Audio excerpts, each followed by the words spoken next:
A tree rooted in the mystery, rooted like a tree, roots down deep, rooted like a tree, rooted in the mystery. Everything will change, nothing stays the same, and through it all my roots shall remain. Everything will change, nothing stays the same, and through it all my roots shall remain. Rooted like a tree, roots down deep, rooted like a tree, rooted in the mystery, rooted like a tree, roots down deep, rooted like a tree, rooted in the mystery. Everything will change, nothing stays the same, and through it all my roots shall remain. Everything will change, nothing stays the same, and through it all my roots shall remain.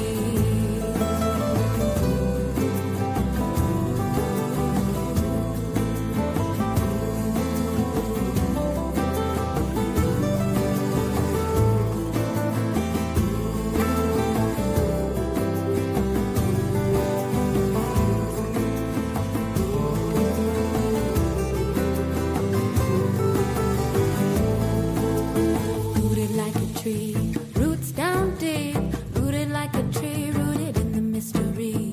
Rooted like a tree, roots down deep, rooted like a tree, rooted in the mystery. Everything will change, nothing stays the same, and through it all my roots shall remain. Everything will change, nothing stays the same, and through it all my roots shall remain. Rooted like a tree, roots down deep, rooted like a tree, rooted in the mystery. Rooted like a tree, roots down deep, rooted like a tree, rooted in the mystery. Everything will change, nothing stays the same, and through it all my roots shall remain. Everything will change, nothing stays the same, and through it all my roots shall remain. Everything shall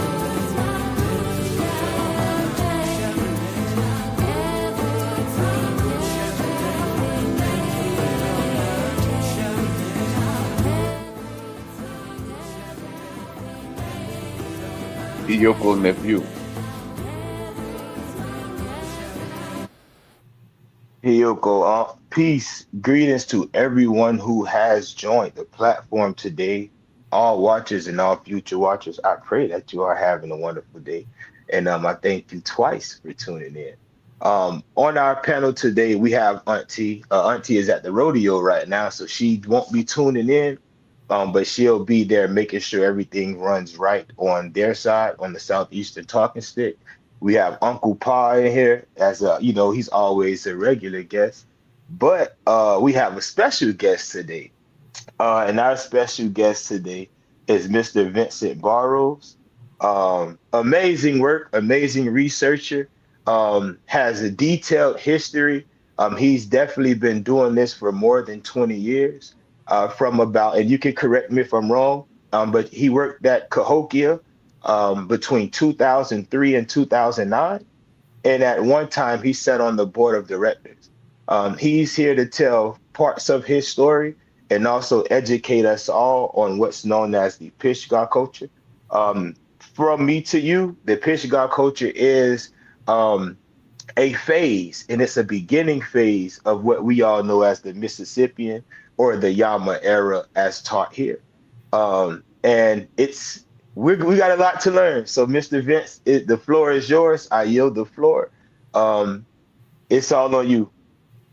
Well, thank you for having me, and much appreciation for this opportunity to talk about the Pisgah culture and meet with everybody. And I hope that we can share and learn together on this interesting topic. Really appreciate the opportunity again. And so with that, I'll go ahead and start presenting by sharing my screen. Or okay, we can go. Let's go through it on this slideshow here. So the Pisgah culture is up on the screen. We have, what we're going to talk about is these sculptures that were found in Garden Creek site, Mount Pisgah, North Carolina. So this is a site in Western North Carolina. And we'll look at the comparison of the totem or the clan symbols and how they compare with the Anishinaabe clan symbols, as well as the symbols from the Guale, the Yuchi, and the Creek. And hopefully you'll see that there's a interesting correlation between these carvings, sculptures, and the figurines that were found in North Carolina. So we'll talk about this description is kind of the contents of the report, the etymology, the clan totems, and social order, kinship. These are kinship symbols. And so they were important in ancient times, from the time of the Great Flood all the way up to historic and even today. So what we did is looked at the sculptures and compared them with the figurines, and the clan symbols correlate to the sculptures. So there's sculptures mostly are from this mound. There were mostly bear sculptures. There were also bird and duck sculptures, wolves, bison, turtles, aquatic animals. There was all kinds of figurines that were made out of steatite, and also some from pottery. There were fired pottery. There were jaguar or lynx, as well as spider, daddy long leg sculptures. There are snake sculptures, as well as alligators, thunderbirds, and also horse sculptures, humans riding horses, and a lot of other interesting things. The human sculptures were numerous as well. You can see most of the human sculptures were kneeling or sitting, and some of them were holding hands, apparently signs of kinship.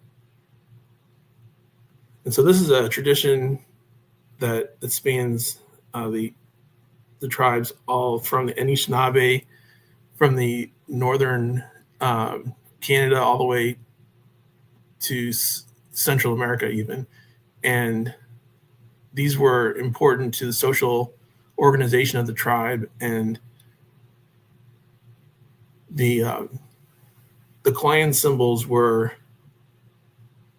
important because they were showing the totems of the tribe. And so what we'll see is these were divided into groups, and I'll show examples of the actual figurines. This is a lot to cover because there were literally 2,500 figurines found in this mound in North Carolina, and they correlate really clearly with the clan symbols. So we'll start out with the hoofed subdivision of clans. There were symbols that correlate to moose, elk, and deer. And you can see these are the actual pictures from the museum, the Valentine Museum. And so these show the deer and elk symbols, and some of them are horn. They had horn figures, or there were also symbols like bison. There were quite a few bison in the collection. The bison every one of the symbols, as you may notice, were engraved on all sides, and they were crosshatched with, this is kind of a zigzag lightning pattern. Others have careful crosshatching that was throughout the surfaces of the stones. And apparently these stones were in a fire at one point because they have surfaces covered with soot, and they even had the smell of fire. So as we go through this, you'll see a lot of these appear to be burnt from a fire. And so these were excavated in 1879 to 1880. And Ben Valentine excavated them along with a group of local residents that lived in North Carolina at the Mount Pisgah site. There were rhinoceros figurines in this collection. We're definitely going to have a conversation about that. Pardon me. This is just to add on. As spooky as it may seem, I'll just put it in question.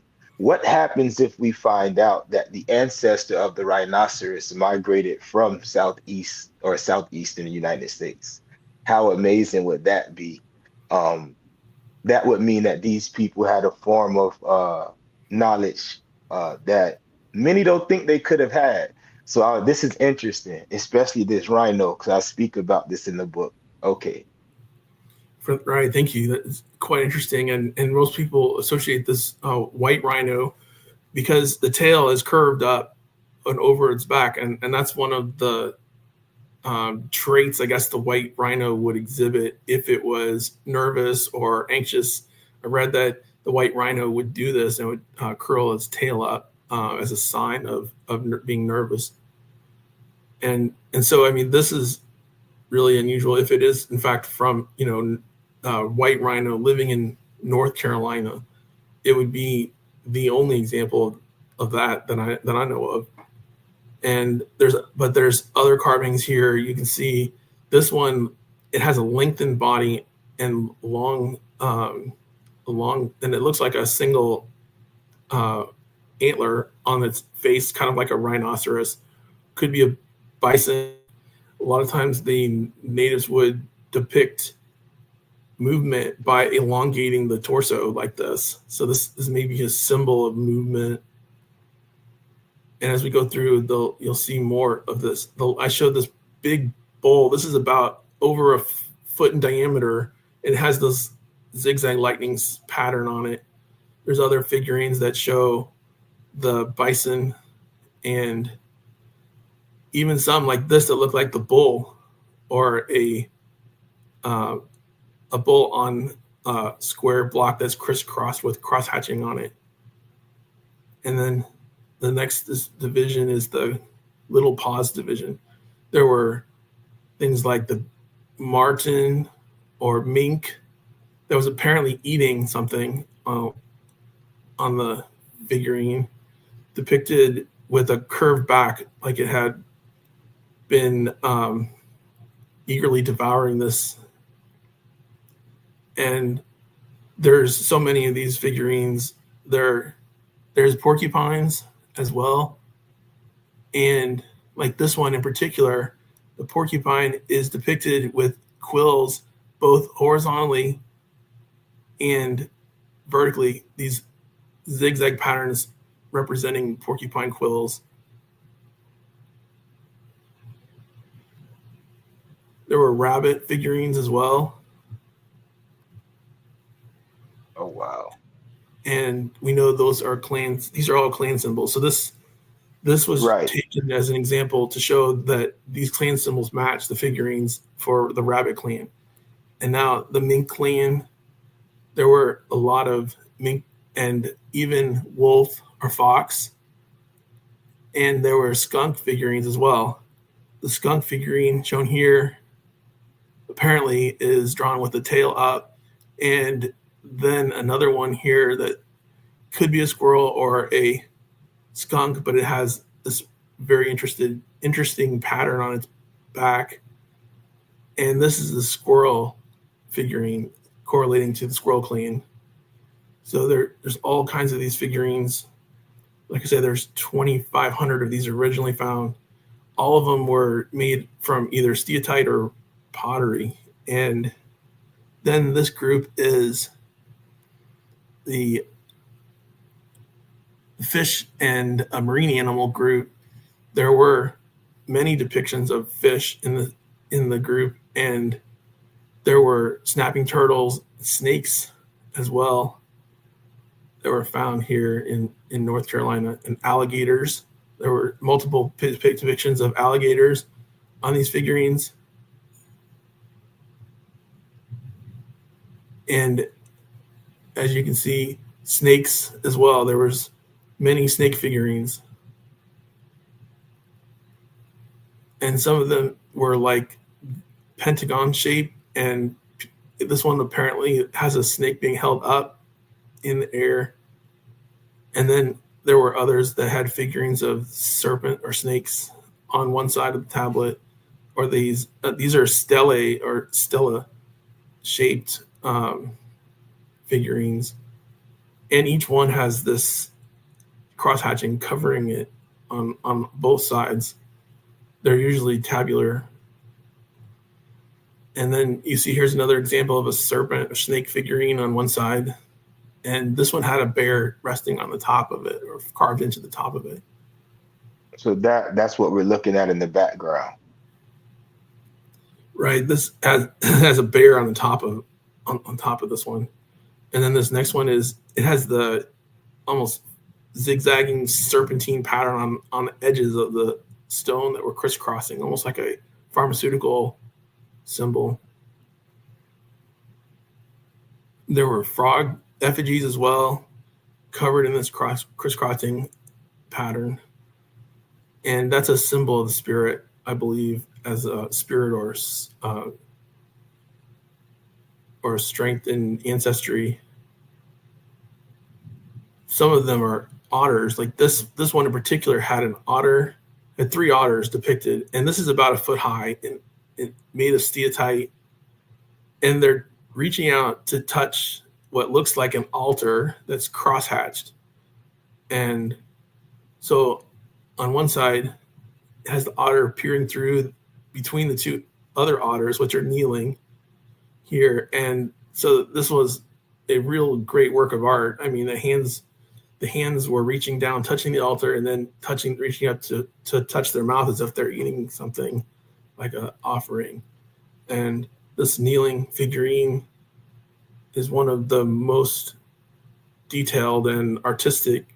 I mean, they're all amazingly formed, but this one really was interesting to look at because this altar that they're touching is crosshatched completely on all sides, and it appears to be, like a sacred altar that they're touching with three otters.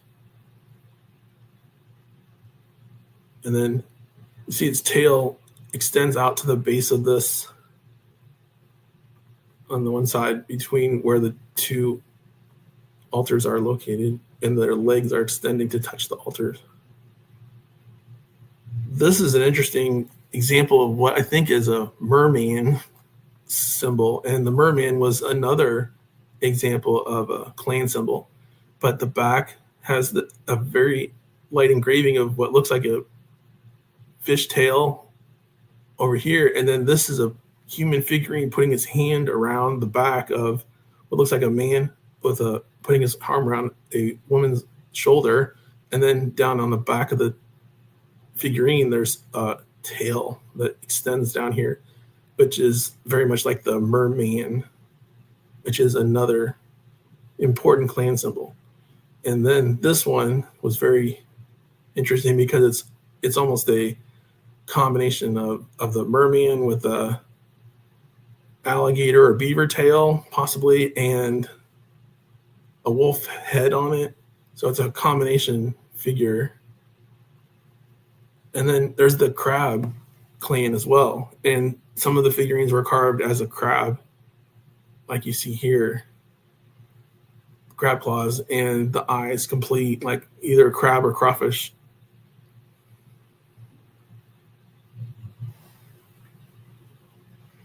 Okay, and the next is the bears. I mean, the bears made up the majority of these figurines.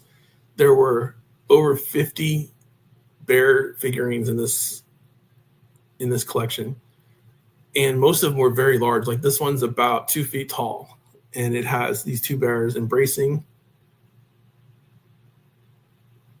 There were multiple examples of this found, and some of the bears had a picture on one side, and then the other side had a male and female figurine carved into the opposite side of the bear figurine.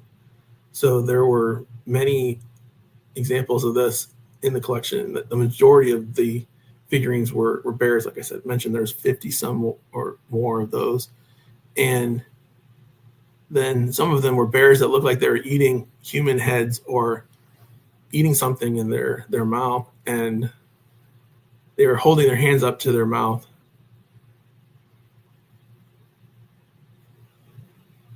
Some of them had crisscrossed legs, and they had the smell of fire on them. I mean, very noticeably, they smelled like fire. Grizzly bear, these are all clan symbols that correlate. And this one looks like it's holding a human skull and reaching out, peering over the top of the skull.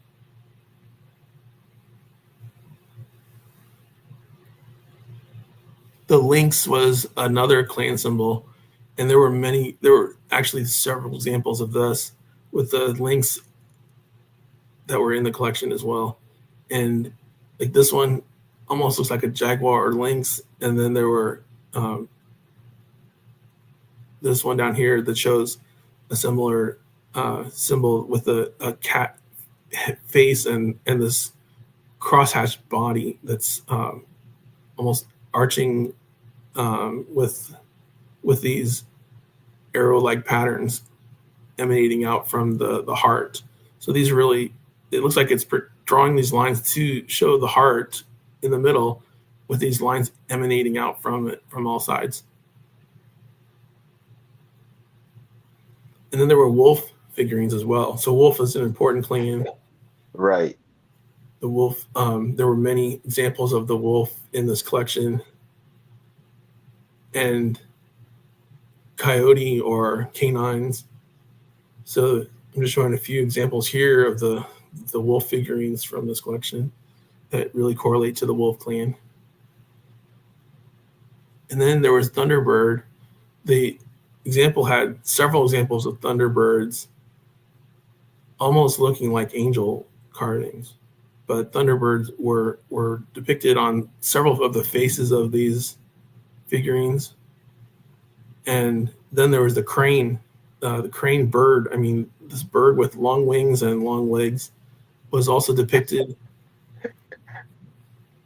The forked tree clan is another one. And there were many examples of the forked tree. And as you can see here, this one had the bear climbing up the tree, and it's arching over with the forked branches coming off of it. Many of these figurines had those forked branching sides coming off of it. And some of them had like turkeys that were crosshatched with the forked trees figurines as well. This one, another example of the forked tree figurine. And the eagle. There was a lot of bird figurines and eagles in this collection as well. The bald eagle was clearly represented. There were golden eagles, herons, a lot of birds. There was dozens of bird figurines in this collection. And some of them were carved like this out of steatite. The birds range from very large examples to small and even carved examples in the sides of the stone with the branching figurines off of the sides. There were swan figurines as well, and sometimes that look like swans kissing on one side, and very artistically carved swans that were all on the sides of the figurines. And this is an important clan as well. And then there were turkey figurines, partridge, and goose, which correlate to the goose clan. And these... Right, that's all bird family. Right. Bird family, the grouse, I guess, shown here, or partridge, was very well depicted. And then there were other figurines like ducks and possibly, or pigeons, these correlating to the bird family. There were snipe figurines as well in this collection, and some of them showing multiple levels or multiple depictions of birds above other animals like a totem. And possibly these could represent lineage with multiple generations. And some had pictures like this, the tablet that showed another bird, like a goose figurine. An owl figurine that almost looks like a burrowing owl that was shown. Pelican, or something that looks like a pelican figurine was in the collection as well. This could be an emu. I don't know, but it looks like definitely an avian species with a big long neck, almost like a pelican, or would be depicted. And like I said, there were many other examples of bird figurines. And metaphors are like the beaver tail on this figurine It's important. There were catfish. There were a lot of bears. And even the Yuchi and Guale clan symbols were depicted. They had the bee symbol, which is a very important symbol. The horse and arrow was in this collection. Steatite carving, and you can see it has like a bow and arrow with the horse here. There were many depictions of humans riding horses in this collection. And the alligator is very important. This one is at the Smithsonian currently in their collection. And you can see it's in this tray filled with all the Mount Pisgah relics that they didn't even know they had these at the Smithsonian until I asked them and found out that they actually did a couple weeks ago have these in their collection. And this one in particular shows the alligator. You can see the teeth are even depicted, and there's 3 letters here. This is most likely saying the word the Eternals. It has a circle and a V, but it looks like the possibly Cherokee writing or Creek writing depicted on this, which translates to the Eternals. And the Daddy Longlegs, there are spider figurines as well in this collection. And so that's another important clan of the Creek and Guale. And I was explaining that to someone a couple days ago. They asked something about Spider Clan, and I was explaining to them that even Daddy Longlegs, right? Daddy Longlegs was a clan, and it blew their mind. So anything that has spirit or familiar spirit, right, gives birth to a clan. So from water to plants, from the fish to the paw family, everything. So this is definitely amazing to see.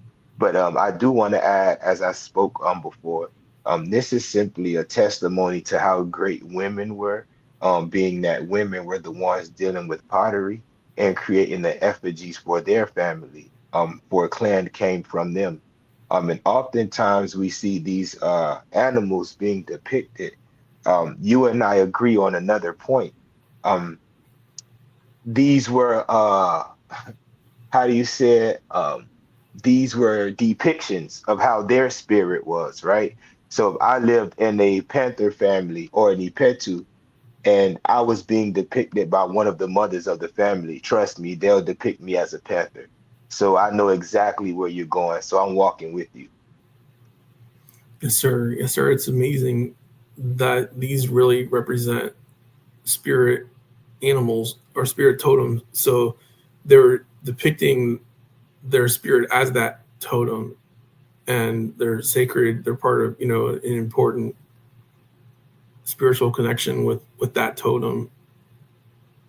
And there were many other figurines showing humans kneeling. I mean, just about all of them showed humans kneeling. So it was penitent sculptures. Many of them were depicting avocations of peace, like holding hands or shaking hands. And you can see there are even smoking a central peace pipe or like a water pipe in the middle with 4 tribal members surrounding the outside edges. And then this one over here, which shows the 2 shaking hands, these carved in steatite. You can see they're about 10 inches long or almost a foot in diameter for this one. And then some of them show chiefs sitting on a throne or seated with this otter-like hairstyle and cross-hatching all over it. And do you have the front of that? Pardon me, I don't mean to cut your wisdom, but do you have the front shot of that right there? I do, but not on this slideshow. I can pull it up after this though and share it. But this is the one that is depicted on the Valentine Museum website, and I wanted to show the back of it because this hairstyle is an otter hairstyle, and I'll show the front after this. But around the collar are these dots and the punctated dots, and one of my colleagues thought it might be buttons, but when I saw that this was also depicted on porcupines, like a porcupine quill. I think this might actually represent porcupine quill necklace. or part of the porcupine quill that was worn on their outfit. Check this comment right here that I just pulled up on the screen, if you can see it. Oh, porcupine quill. Lane. Stitching, right? Like stitching the porcupine quill, stitching around the collars. Right, because they all seem to have this dotted decoration around their necks, which really would correlate with the porcupine quill stitching. Okay. And some had this squared hat, like shown on the back of their head, which was a very unique figure, that the hairstyle or figurines. Some, like this, showed alligator in the upper left, and then there were cups and other type of lodges with a symbol inside. And then the ones that appear to be mastodon or mammoth, these two shown at the bottom here, look like either a mastodon or mammoth. I don't know what else it could be unless it's an elephant. And there were ones like this that look like mastodon as well. So this is the largest accumulation of prehistoric figurines that may represent mastodons that I'm aware of in the whole country. And if in fact it is a mastodon, then I mean this dates it back to Ice Age or possibly very early Archaic period when those animals existed. And a lot of these were seated figurines like this, either with their legs together like this or kneeling. So one of my colleagues thought this might be a Mayan dwarf effigy figurine. The head is facing up and similar to what is found in the Mayan dwarf effigies.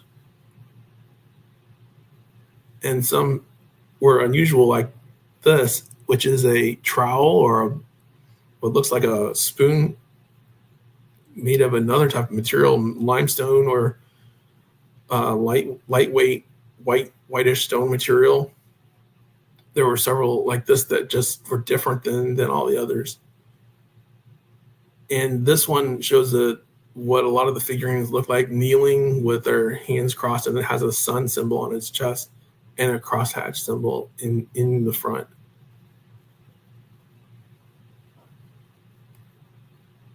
So the notable animals, there were white crane, there was the loon figurine, the bear, and the eagle, all present in this collection. And those, as well as the other Guale, Creek, and all the other figurines we've seen, I mean, they correlate very well with the totem symbols of the clans. And it would support the theory that they are part of an ancestor shrine or a totemic shrine where they were all collected there together.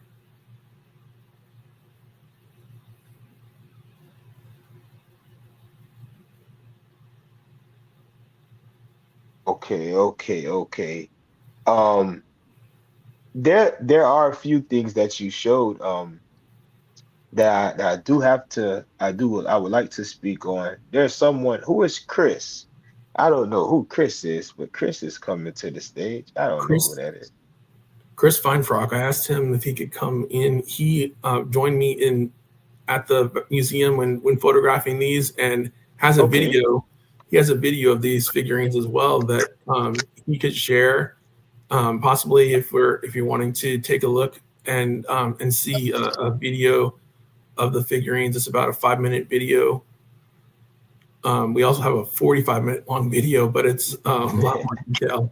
But I asked Chris if he could join and talk about it as well. Okay, perfect. Chris, greetings. Welcome to the platform. How are you doing today? Very good, sir. Forgive me for jumping in. Vince, continue. Just so grateful to be here. So thank you so much for the invite. It's never a problem. Chris, as I say, and some of you will understand what I mean when I say this, we all use our gauge differently. So your time is your time, right? So Is there anything that you would like to present or add on before we get into the free build or the regular part of the conversation or the flowing part of the conversation, I should say? Well, please forgive me. I'll let Vince take over as he thinks best, but it's a very special 5-minute video that I think Vince has the link for. So just let me know if I can help. I'll be here. Go ahead, Vince. Thank you, sir, very much.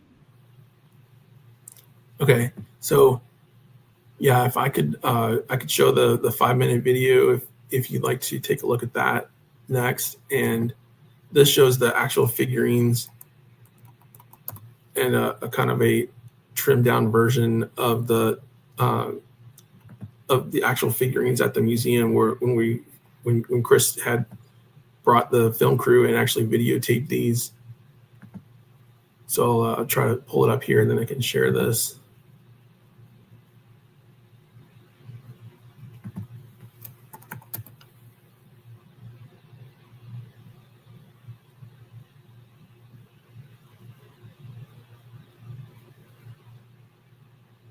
So the same way you ran it last time, how you once you went there, I'll be able to pull it up. So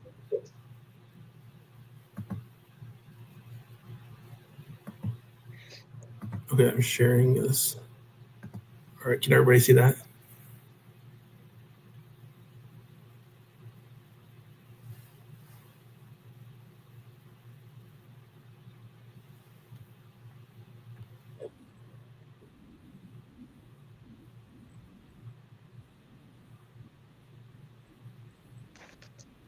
Water pipe.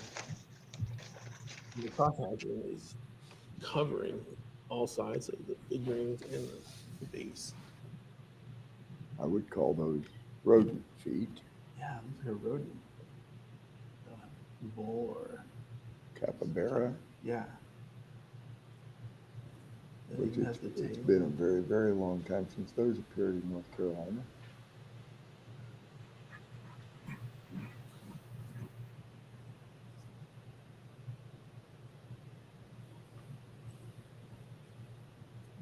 And this one, the edges are finished a little different. It's not crosshatched as much as it's just grooved.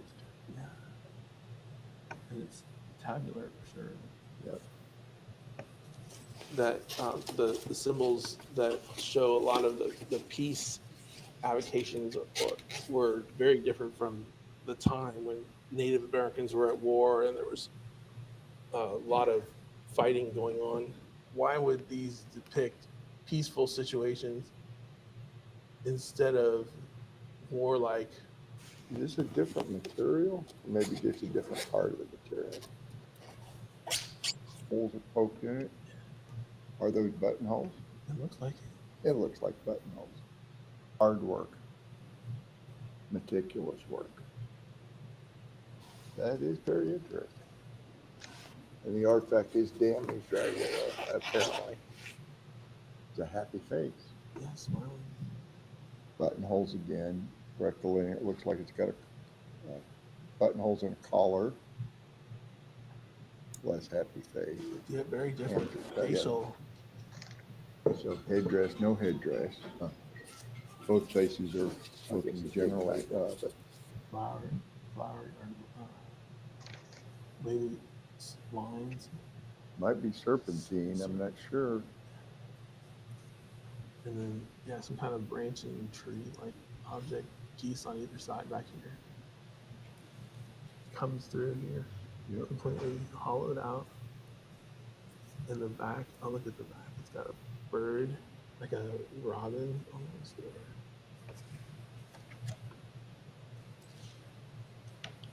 Again, in a chair. Yeah, a chair, like. There's a sun symbol on the chest. The figure appears to be kneeling, actually. It's an interesting tail, whatever that is. It's not bear's tail. Doesn't look like beaver tail. Exactly. Yeah.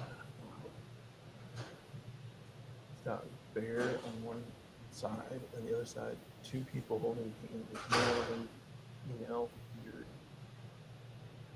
That could be intentional, actually. Looks like it was broken from the outside in. Yeah, killed with three legs on it. Yeah. Wow. I don't know that this is a bear. The form is all wrong. Yeah, the form is all off. It's definitely bending its back quite a bit to eat that animal, whatever it is. See, this one, no.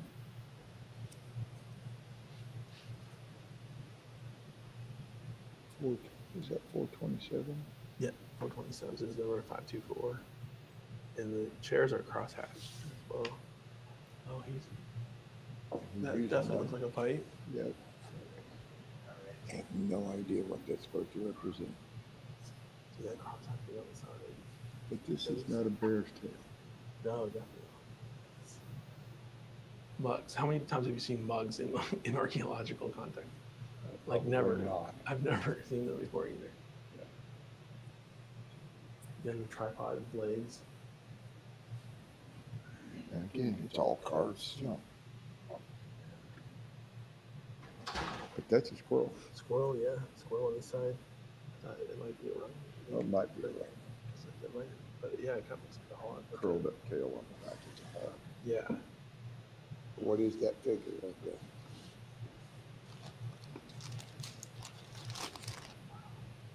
I love the calligraphy on the labels. Yeah. It's one of the original. Huh. Oh, there we go again. There we go. Yeah, there's some.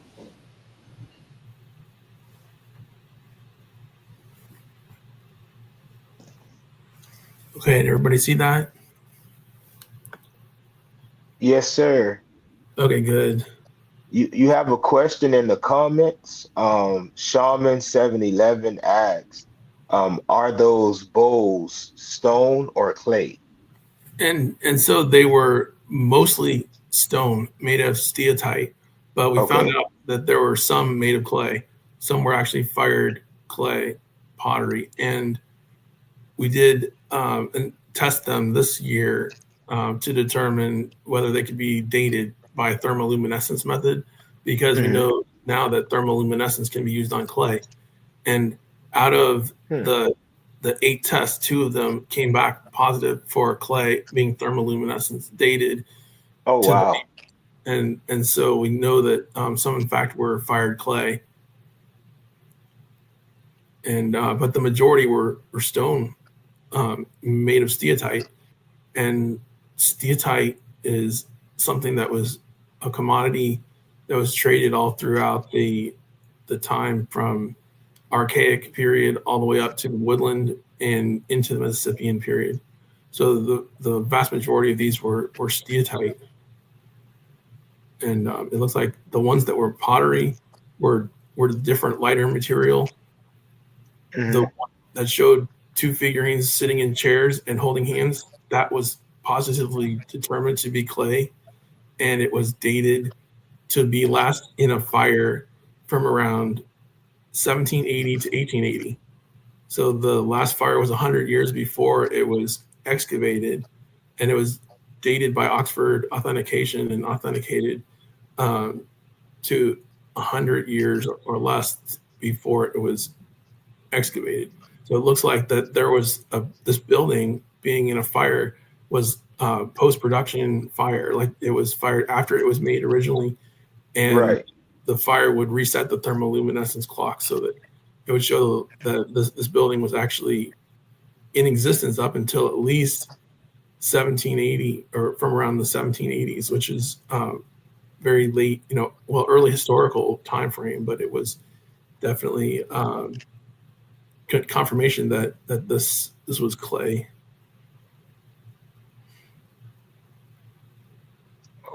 Okay. And this video was taken where exactly? That video is from the Valentine Museum in Richmond, Virginia. Okay. And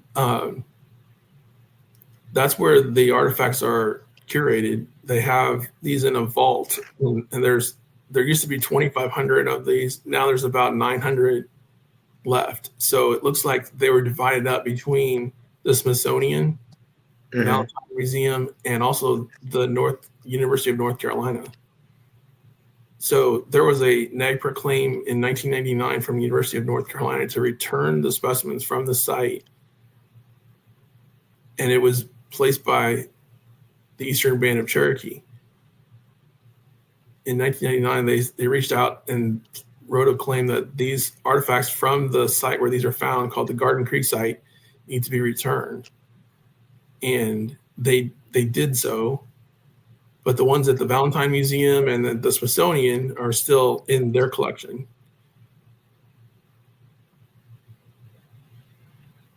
And so we found out that the ones at the Valentine, well, they were on display up until around 2009. And then they were taken off display and put into a storage locker.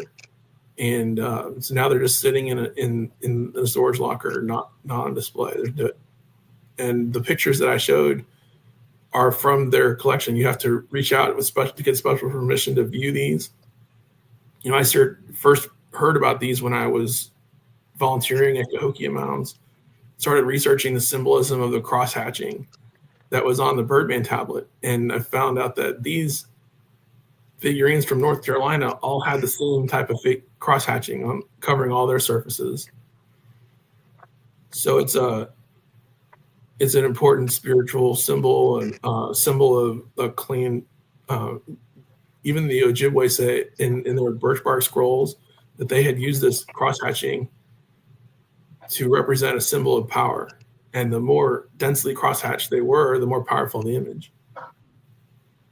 So some of the figurines depict this cross-hatching on all sides, and as you may have seen in the video, it's covering the stone carvings in a lot of different methods, and Right. And it's an interesting depiction they used.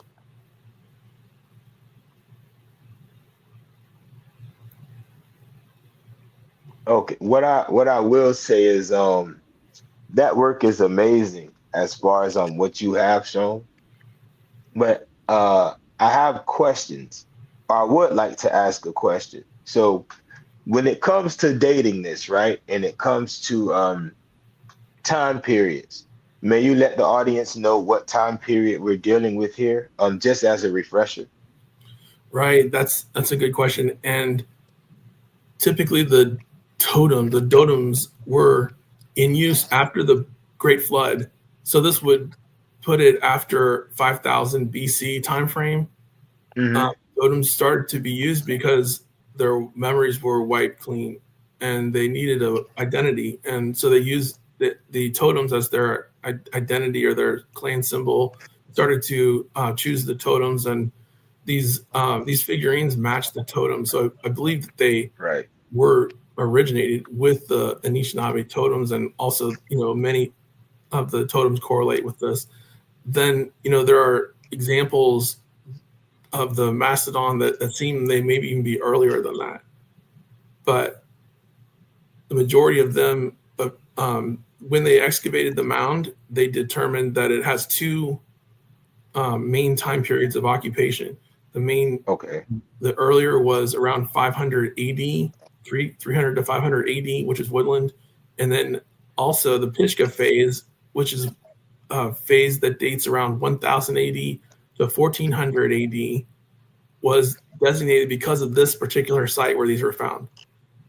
Pisgah was the location where these are found, and the Pisgah phase became named from the site. And so then DeSoto, when DeSoto came through in 1540, he looked he visited the site, and it was called Kofitacheke, and they visited with the lady of Kofitacheke there. But yeah, as you're showing here, those mastodon depictions, are really interesting, because the site has 4 of them that were found carved in stone, and that these the mastodon is typically considered Ice Age animal. So the site has a lot of things that are ancient, and they may have been passed down through generations and just accumulated there as part of the ancestor shrine. Right. What I will say is, let me see one moment, try to pull this up. Oftentimes, when outsiders don't have an understanding of culture, they try to limit things, right? Um, so that's why many um, push away on the idea that humans interacted with things like the mastodon, the American lion, right? All of these different animals that we know existed at that time. Now, if science, and we're going to say their science, we have someone else to add to the stage. If their science says, well, okay, this went extinct about 6 to 7 thousand years ago, or this animal went extinct 10,000 years ago. And the fact of the matter is, you have proof of civilization in the Savannah region area back 50,000 years. And this work can be found at USC Sakuhachi. Um, I'm going to try to pull this up for you. But Sakuhachi is an original Iba'a, or as you know, a Kofutachekwi town. Um, they eventually became a part or mixed with those Mississippians. That earlier era though, that's the Yuchi and the Yama. So that's why you can start to see the cultures blend. Like when you showed the brothers hugging, right? That was a part of the priesthood, or what they call the Anikutani, or the Toso Taniwanio Yadaha, right? The brothers of the pipe. So the frog effigies, all of these things actually correlate with the ancient green corn ceremony, which was used to unite those in the Southeast. Now, this what I'm showing here goes with some of the work you were speaking on. Um, this is by Albert Goodyear, Dr. Albert Goodyear, but the exhibit Searching for Our Beginnings, Public Archaeology at the Topper Site features stone tools made by people long ago, long ago, in a place very, very near, excuse me. The research gets worldwide attention from scholars and the news media because it shows that people were in the Americas 50,000 years ago. That's a radical idea because the prevailing opinion was that people first came to the Americas about 13,000 years ago. So there's science out there that has taken this back, right? As I like to say, has walked it back. And in walking it back, we have to ask this question, or these two questions, set of questions. Were these people interacting or still interacting with these different animals at that time? And who is that? You have to mute up, please. Thank you. 52. Let me see, who do I have to mute? I have to mute someone. Oh, there we go. Lori and Mark. Sorry, gotta mute you real quick. Okay. That's part of the reason why I'm Let's see. Why isn't it muting them? Something wrong with my computer. Let me go ahead and yeah. So they'll have to come back in, being that the microphone was messing up what I had going. Ricardo, let me add you to the stage real quick. I see you in the background. Let's see. Are you there? Hi. Or he dropped back in the back. I don't know what's going on. No, can you hear me? Yes, sir. Good evening. I'm sorry for my appearance just now, but I thought it was noon Central Time, so I'm sorry for the confusion. Sorry about Hi, that. Vince. Hi, everyone. I apologize for this. Not my habit to come late to. Sorry. So. No, it's okay. I definitely wanted to finish this point. Just one moment. So the question becomes, right? Did these people interact with these animals, or was this story of these different animals passed down, right? Because it's not a coincidence that the tapir is the ancestor to animals found in modern day Africa or South America. And it's not a coincidence that a big cat left here and went into Africa to become the cheetah. So what's going on is much, much older than many have proven it to be, or that they have even acknowledged it to be. So that's just one thing I wanted to say. Ricardo, if you have anything to add, you can have the floor, or I yield the floor right now for anyone to Thank you, speak. thank you for having me.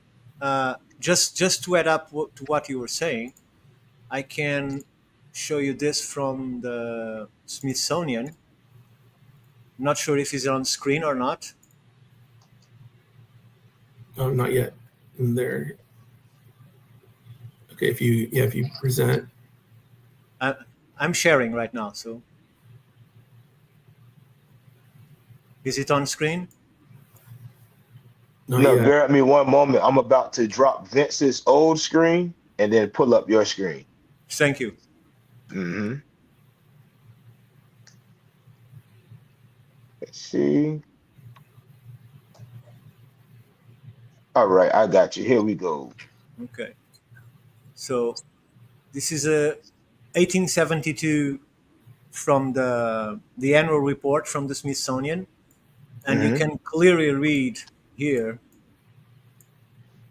that is not the existence of such mound a good evidence of the contemporaneous existence of the Macedon or the mound builders, and also of the very small change, if any, to the present bed of the Mississippi River. So they were recognizing here that in order for this, for a proboscidean, that's because I don't know if it is a mastodon, if it is a mammoth, we don't know what it is. It's a proboscidean. So it is clear they have seen it, because otherwise they would not make a mound without seeing that animal, right?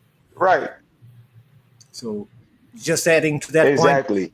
because I just arrived, I don't know what the topic was, so I just listened to that and pulled this up. Well, right now we're just in the free build. After the presenter does their thing, I'd like to just have an open conversation where everyone opens their mics and we just go at it, and just have a good time. Yeah, peace, So Mr. Vincent. there Oh, we go. oh, Now oh, go peace, ahead, cuz. peace, Mr. Vincent. I would like for you to tell everyone that's watching currently the significance of clay, the red clay in the southeast. Right, and the red clay was also a clan symbol as well. The red clay / red ochre was used as important symbol of the tribe and the clan. So that is a Guale clan symbol as well. And some of these artifacts from Mount Pisgah were coated with red ochre or made from red clay. Interesting. And also, Mr. Vincent, could you tell give everyone an insight on the positives and the negatives of corn in the southeast?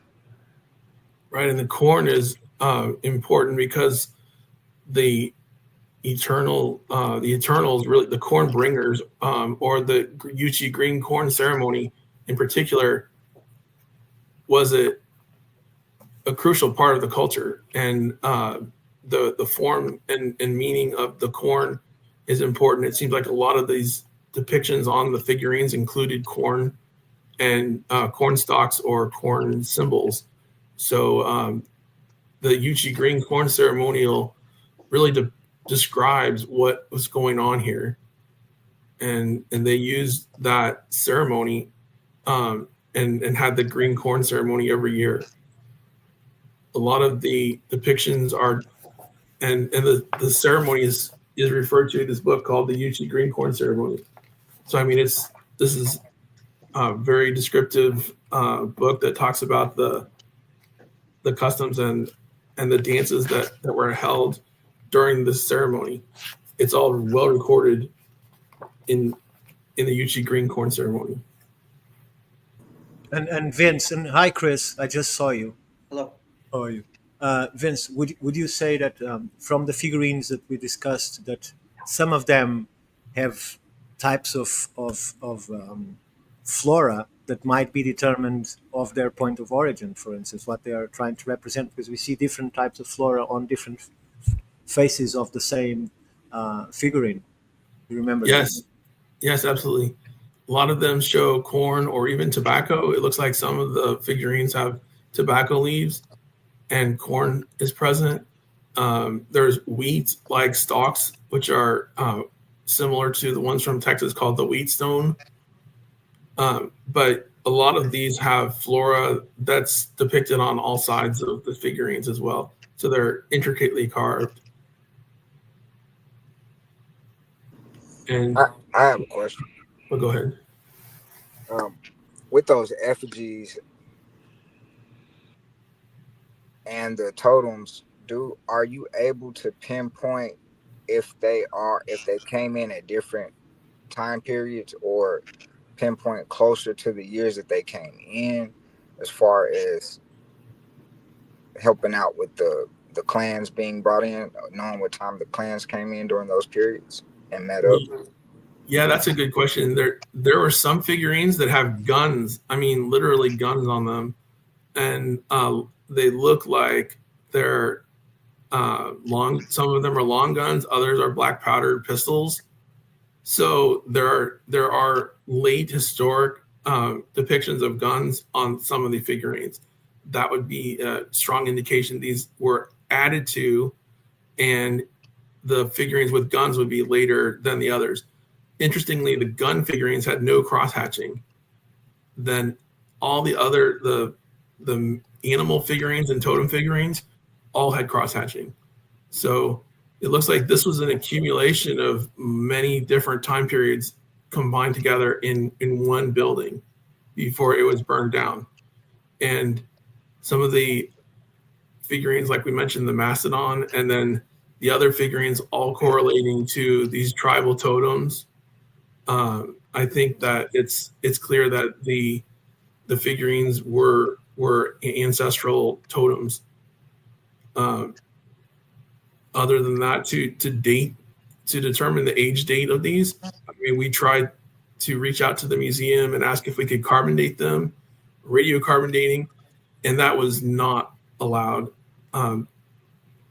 So we used thermoluminescence and dated two to be determined to be last fired from 1780 to 1880.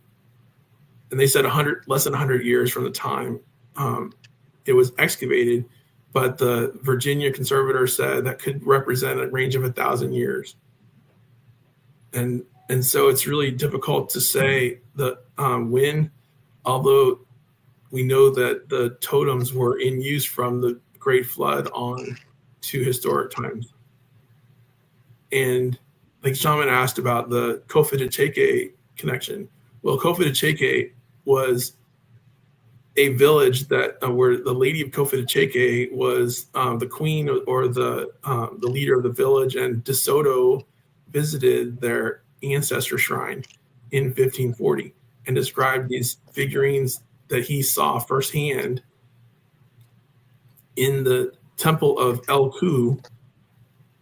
And the ancestor shrine had these depictions, each one representing a chief, and they had been placed there on 3 shelves in this building.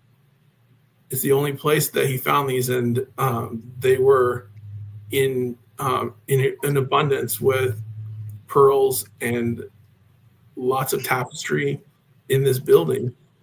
So we know that they correlate there as well to the ancestor shrine of Kofitacheke.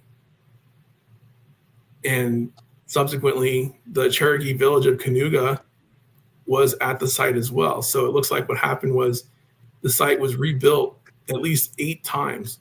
There were multiple buildings found at the site that were excavated later on, and these were reported to be buildings one on top of another, built 8 times on the site. So it's evidence that the site was just reused, and then every time the building burnt down, they built a new building in its place because of its importance.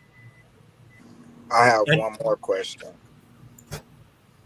In the video, you asked a question that did not receive an answer, a direct answer. You asked about if this is during a time period when so much war was going on, why do the effigies have smiles on their faces?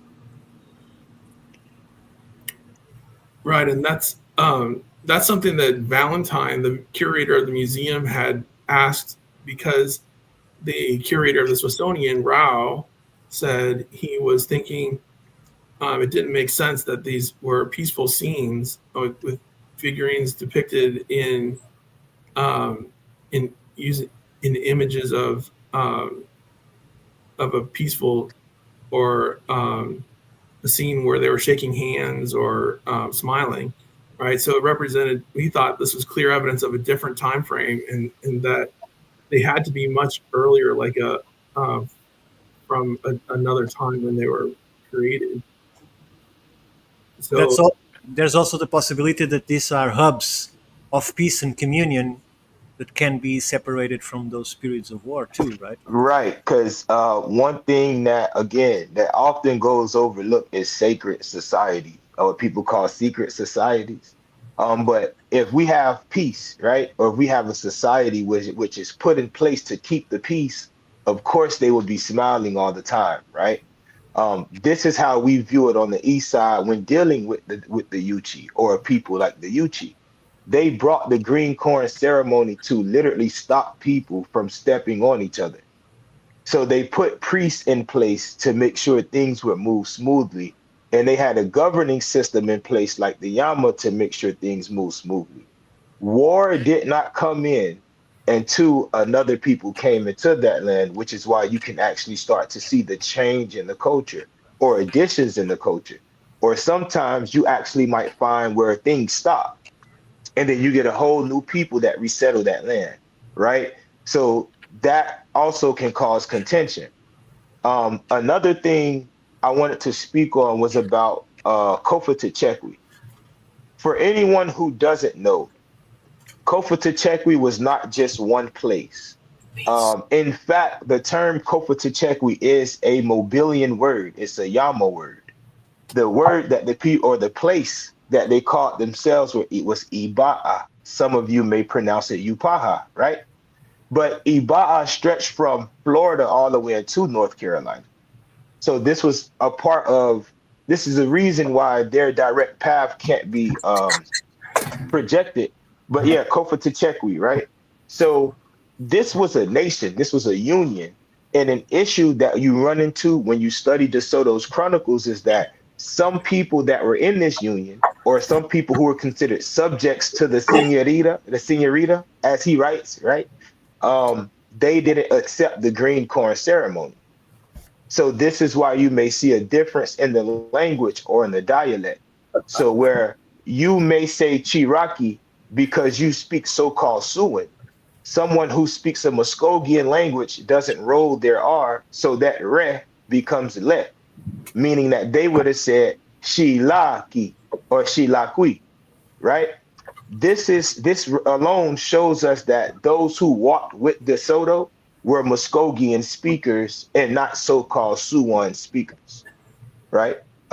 Because that name Kofa Techekwi alone is an exonym. Um, so yeah, I just wanted to put that there, that the history of Kofa Techekwi or the actual range or the graphs that she had, it was very extensive.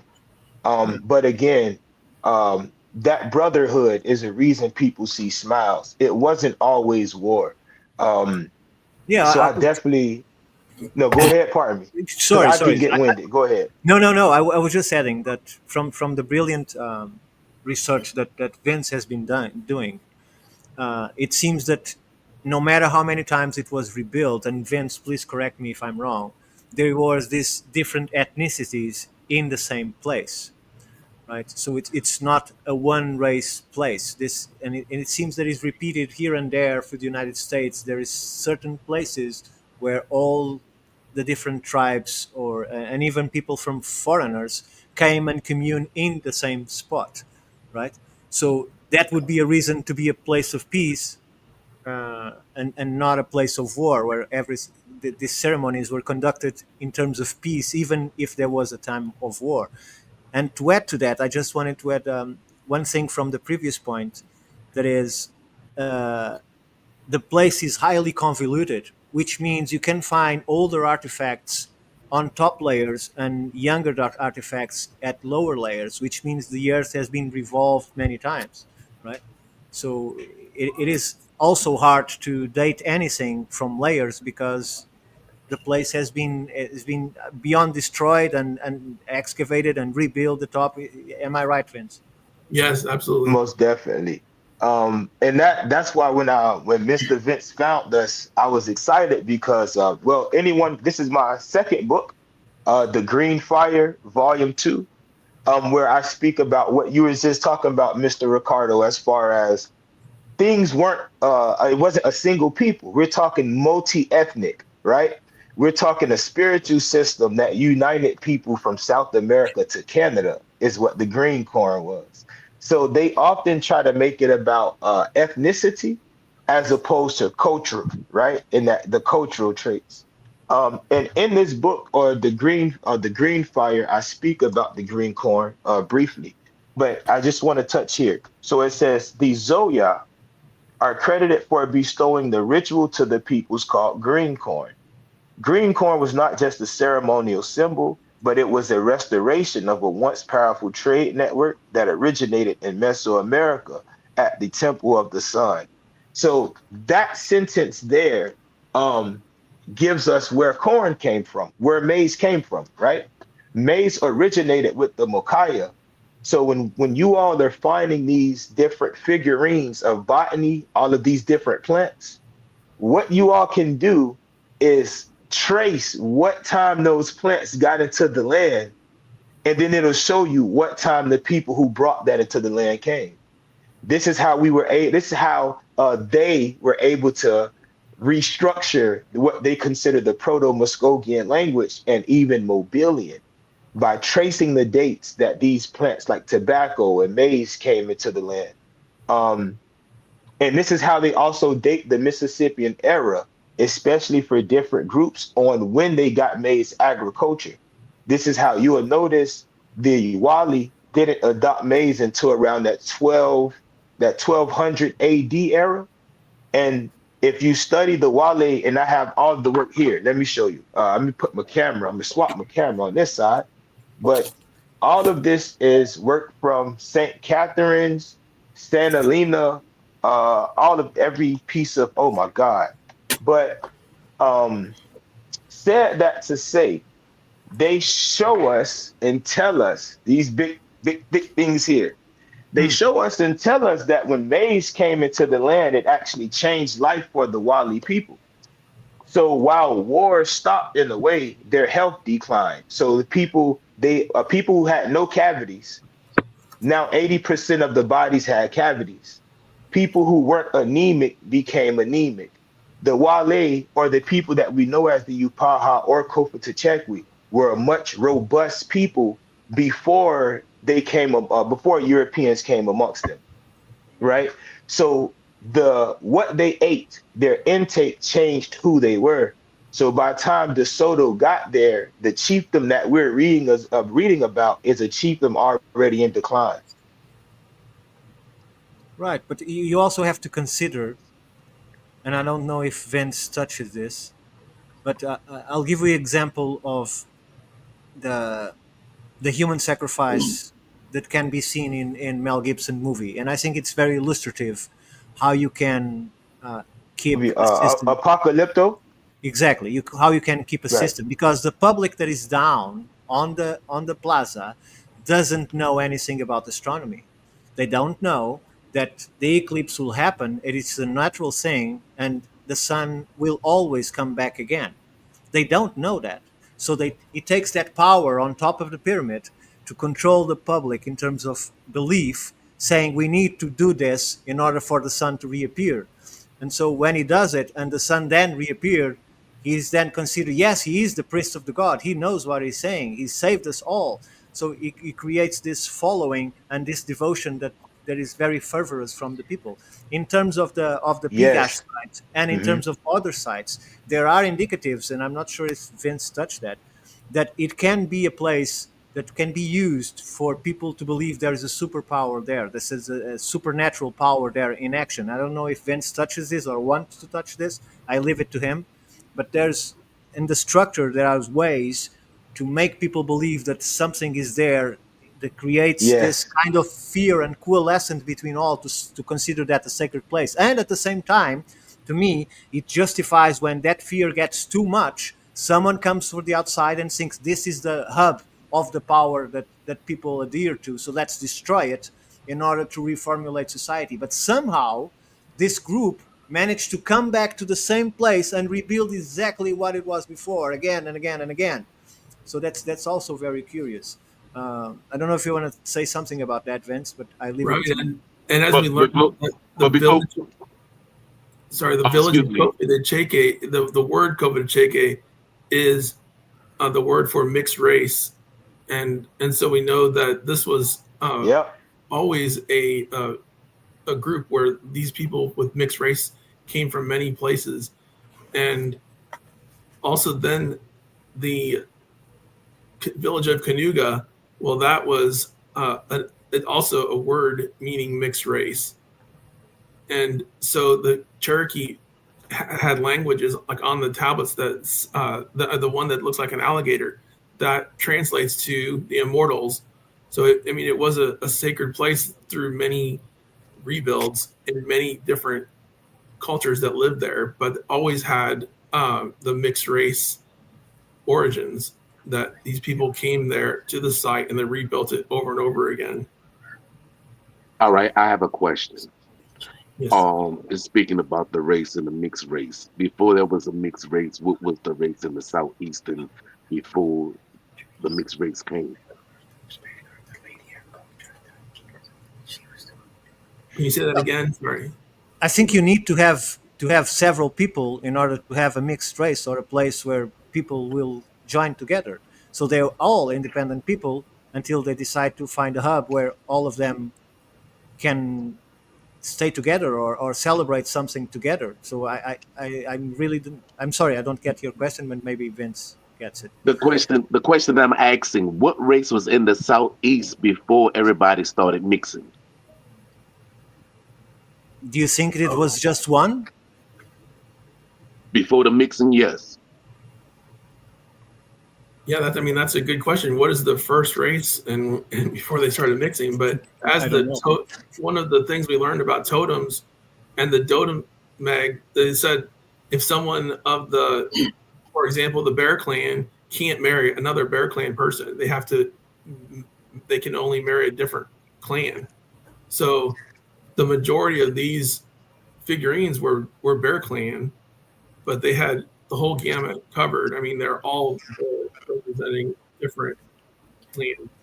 So I think that's good evidence that these groups met there and had mixed race clearly identified by all the different clans that were there. Well, let me put it like this: was there Negroes or was there Mongoloids? They could even be Asians. Yeah, it could be Asians, Negroid, Mongoloid. I mean, the figurines were depicting different head shapes that were some of them were that looked like Negroid, Asian, or Mongoloid as well. And Chukchi were identified as one of the different types that they had found, which is an Asiatic type of skull or a head shape. So there was many different shapes and many different styles that they had combined together. Yeah, I would add to this mix, and this might be relevant to you that made the question. I had probably one of the best talks I had in the last 10 years with Dr. Danny, who is in Bali, and he was showing me the new places, and everyone on the podcast, the places where he's going to start conduct research. And one of those places is a harbor that is 3.7 square miles that lies 60 meters below the water, which means is at least 12,000 years old. So there is a vast naval capacity, at least 12,000 years old, from the Oceania that was capable of exploring the entire world because the sea level was much lower. And for you to need a harbor that size, you need to have a vast naval movement, be it by trade, be it by themselves. What it matters is this naval contact. That's why I struggle to identify one single race to come first, because you can go to a place and come back and take just things, or you can go and make a colony. But a lot of people could have made that, so you have immediately a lot of people that might not know each other, but at some point they're going to meet. Who's the first? It's very hard to say who's the first, because we had to go so back in time that it's almost impossible. It's like people thought that Neanderthals and Denisovans were separate tribes. They weren't. They were mingling with one another. They were marrying interracially. That's why Neanderthals disappeared, because Homo sapiens has this ability to absorb every single genes from the others, from the Aurignacians, the Denisovans, I can't remember more names right now, but all of them were fused into Homo sapiens and is divided on all the species that we have now, from Nordics people to the pygmies of Guinea. So that are completely different types of humans, but they are all in the same classification. To say who is the first, to me, it's very hard. It's not. It's an excellent question. The problem is I don't think we have data to answer it properly. What I will say is, for me, and until anyone's science feels like correcting me, it was the Negroid. And Negroids there are many species of Negroid, right? But it's not hard to call. We have to call a spade, and we understand the admixture. Now, when understanding the story, and we're speaking about that mixed town, the reason they were called mixed is because, again, as we all agree, there were different groups of people, and clans even mix you. So Mr. Vince broke it down to a micro level. Your people was really your clan. Everything else created the admixture. So when the people came from Mesoamerica and they made it to the coast, and these people who spoke different languages in a way became one, of course, someone would have said, those are the people that's mixed, because we're isolated by ourselves. We kept our tradition. They kept their tradition, but those people over there mashed their culture. So there's nothing wrong with being mixed. I have admixture. You're talking to someone with a Mandy grandfather. You see what I'm saying? So there's nothing. If you deny your admixture, you're denying your origin. I don't care what you're mixed with. So you can say, well, one of my grandmothers was Mayan and one of them was this. Well, that means that your story belongs to both of them, right? And they came together to make you. So wherever they were at that time, that's your story. Now, when I say mixed, I want to touch on this. I don't make people think Melungian, right? Or I don't make you think Melungian. You choose to think Melungian. When I say mixed, I'm speaking of someone who has a mother and a father. Whether you're Nupitu and Waboye clan, so your mother can be Panther clan and your father Deer clan, you're Panther clan. You're not Negro, black, white, colored, or Asian. This is what we mean by true admixture, right? So I'm not making you think you're mixed with white and black, especially when someone like you would say a white and a black race don't exist. Those are colors. So let's be honest. Let's be honest right here when we're having this conversation today. So, Mr. Vince, talk to me. The best words in relation to that will come from Haile Selassie on his speech to the UN, when at some point he says that there will be war until the color of a man's skin is of no more significance than the color of his eyes. So if we keep debating between black and white and Asian, we are just missing the point, because that's just separation levels when we all can interact independently of that. So we are all the same, and we all have different abilities and different characteristics, and let's use them. That's what I say. Each one to have best ability and work together. So as our elders teach us, that the clan system is universal, right? You have a clan. Everyone on here has a clan. When someone took clan and made it this is where we get the issue, right? This is where we get a bigger issue. This is where we get the greater divide.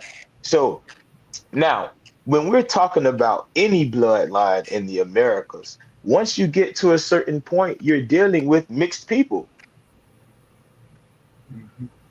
If anyone is not mixed, that means they're inbred. Correct me if I'm wrong. Right. That's You're true. right. So Right. what are we really talking about? But even But if you consider islands, as for instance, the Azores Islands it's are right very here. small, right? And so people in there had to inbreed with one another. That's why they're a bit crazy. Facts. Because, but they all came from different people. Some came from Scandinavia, some came from Portugal, some came from the Americas, some came from here when they're colonizing it. There was different people, Mm, so they can't escape the diversity, even if they are inbreeding, because the diversity precedes it. So right. Right. Right. I have an archaeological question. To deal with these. Yes. Hold on, someone's. I have an archaeological question. Dr. Vince, I was reading the work of Joseph Benthal. Uh, Somebody's mic is terrible right now. Who is that? I was trying to Okay, ask. I muted him. Can y'all hear me? Can I get a mic check? Can y'all mic check? Can y'all hear me? Yep, yep, yep, yep. Who is yeah, that? I was muted, but yes, I can hear the static. What in the world is going on? Hold on. Can I get a mic check? Mic check. Mic check. I can hear you. I can hear you. I'm trying to ask a question. I can't hear. I You go can't ahead. hear anyone? Go ahead with the question. I guess I can hear. Yeah, yeah.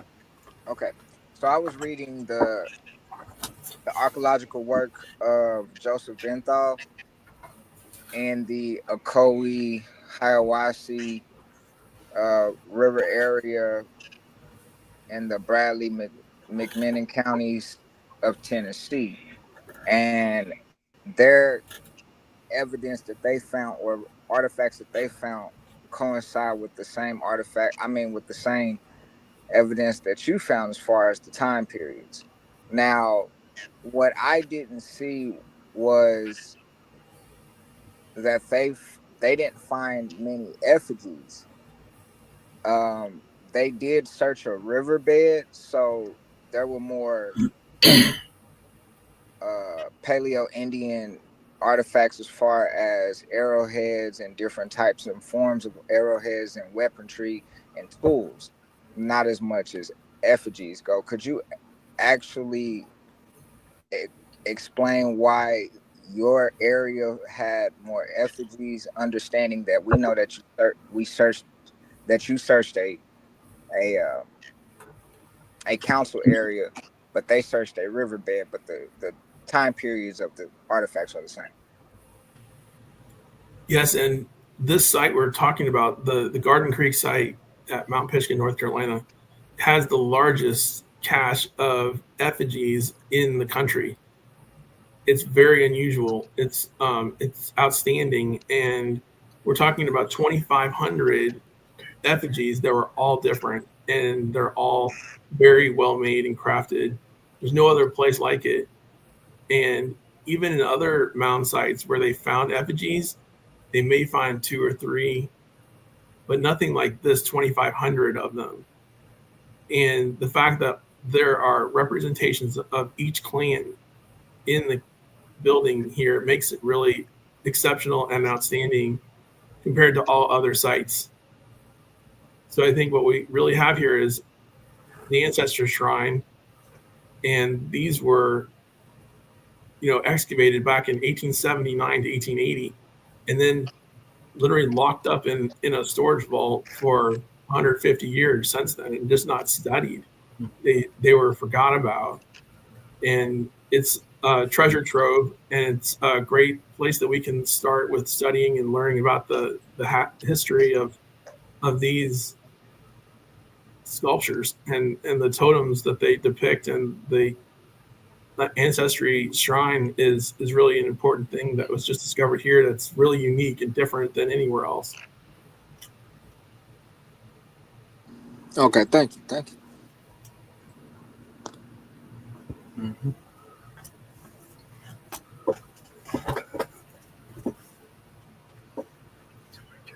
And so I see on the screen somebody showing the Yuchi history.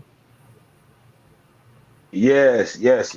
I pulled this up when you were speaking about the writing or the different style writing you saw in some of the artifacts. And the Yuchi that are in Tennessee, they definitely agree with us. Speaking well here, I don't know if y'all can see. Let me see if I can. Okay, there we go. So where it says the Yuchi have a tradition that they were at Cahokia with the Siouan peoples. So again, admixture. You So if anyone is Yuchi or claiming to be Yuchi, right? The Yuchi say that they were dark skinned or that their original ancestors looked like Negroes. But that doesn't mean that every Negro is the same. So to say they were Negroes, that's you as someone else's science. What are you? What was your culture? What language did you speak? That told the world who you were at that time, right? Now, that writing that I was showing you, Mr. Vince, is from the Tennessee Yuchi. They found writings in caves that many have claimed to be Cherokee, but they showed that they were not. And they also put together an older script. Let me show you, see if I can pull this down. If not, if I didn't send this to you, I'll send it to you once we get offline. But this is supposed to be the script or the syllabary created by Traveler Bird. And he was explaining that some of these were taken into, as we can see, which became a copy of the original Cherokee syllabary, right? And the Yuchi and the Cherokee have a interesting history. As the Cherokee have spoken that they were the ones who came in and killed the priests, right? Who were called the Anikutani, or that are known to the Yuchi as the Tositani Wano, or Tennessee, right? Because Tennessee in Siouan languages means brothers or to become brothers. So this history that we're speaking on, though it seems to deal with Cherokee, it's definitely pre-Cherokee. I really don't feel like going into a great build right now. I'm just focused on the things that you found, and I'm definitely more than thankful that you came here to present your works. So I know you may have some other you got some more ammo in there, Mr. Vince. So go ahead and take the floor. Continue, educating us. Okay, I'll present my screen here and show a present slideshow as well.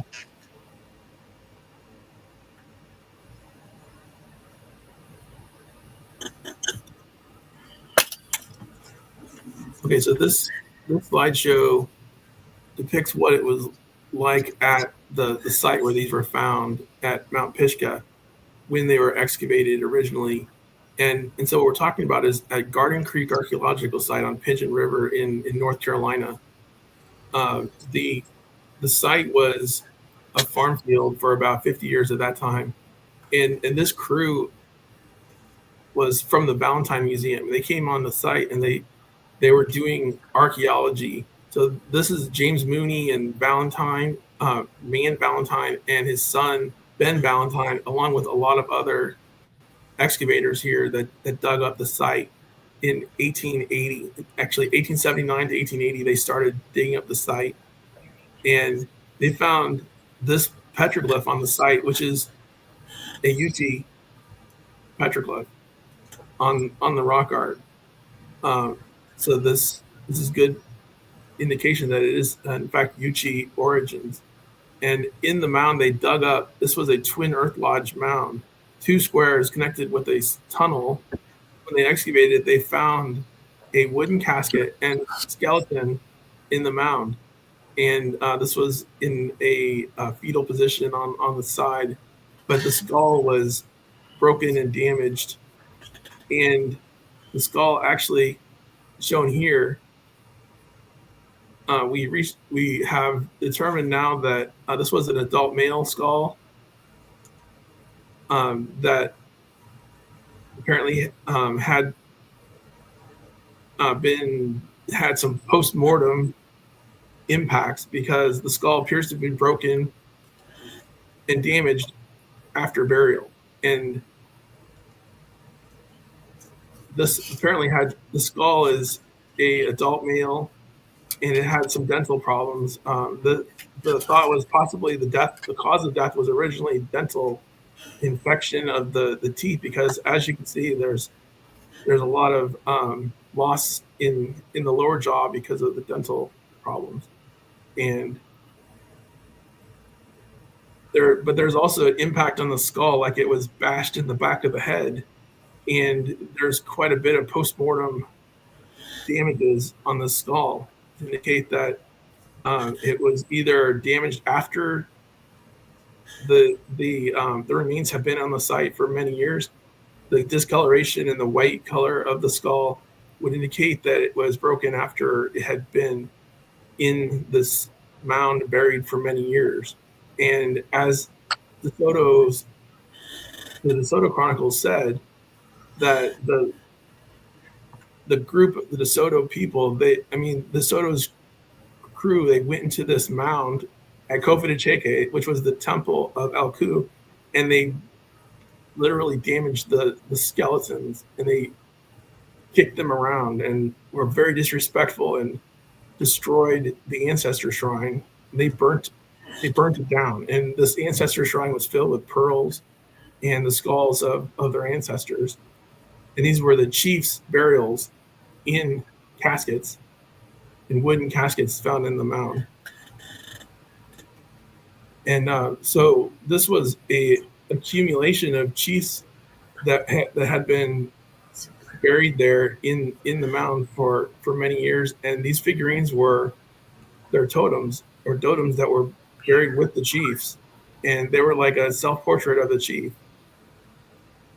There were also banner stones found in the mound, and there were, you saw these figurines riding horses or depicted with pipes, and as you saw, there was some that showed female and male with a bear totem surrounding the outside edges. Some showed bears, giant bears that looked like they were devouring people.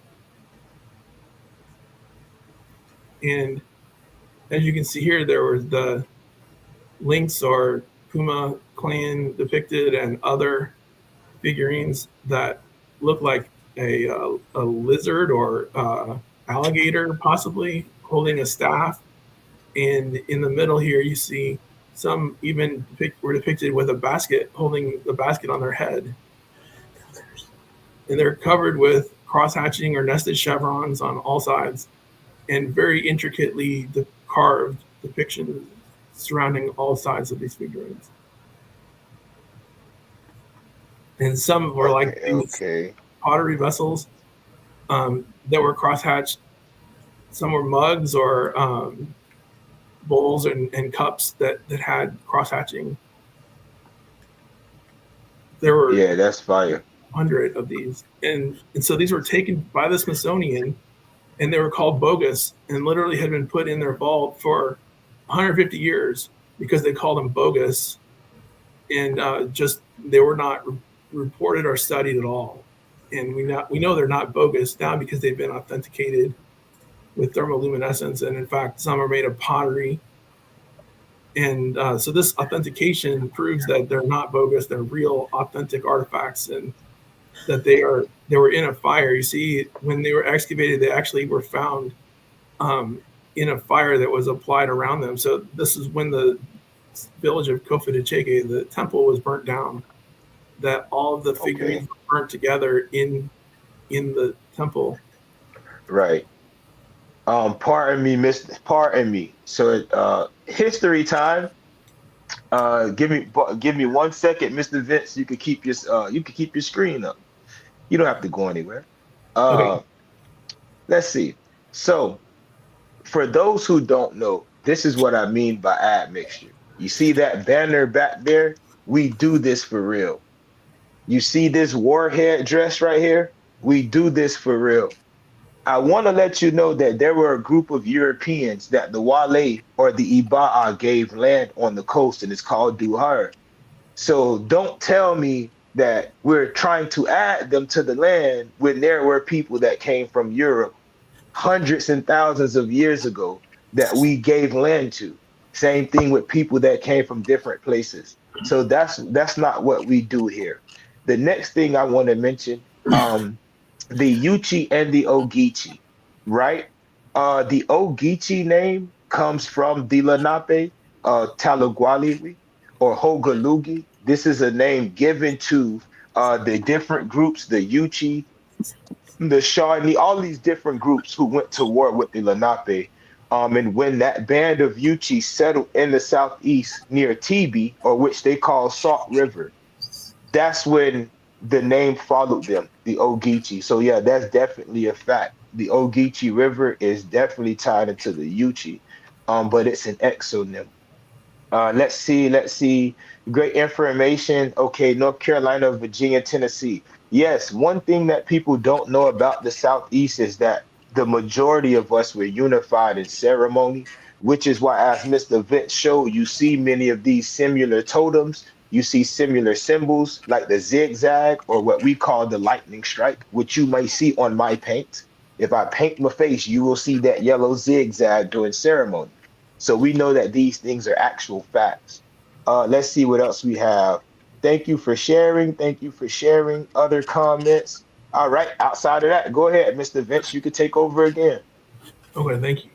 So yes, we recently found that at the Smithsonian they have about 30 of these figurines from the Mount Pisgah site, and including this great bear, and it's apparently touching a altar or a crosshatched object that looks like an altar with these lines and zigzags, or the depiction is very clearly a great bear.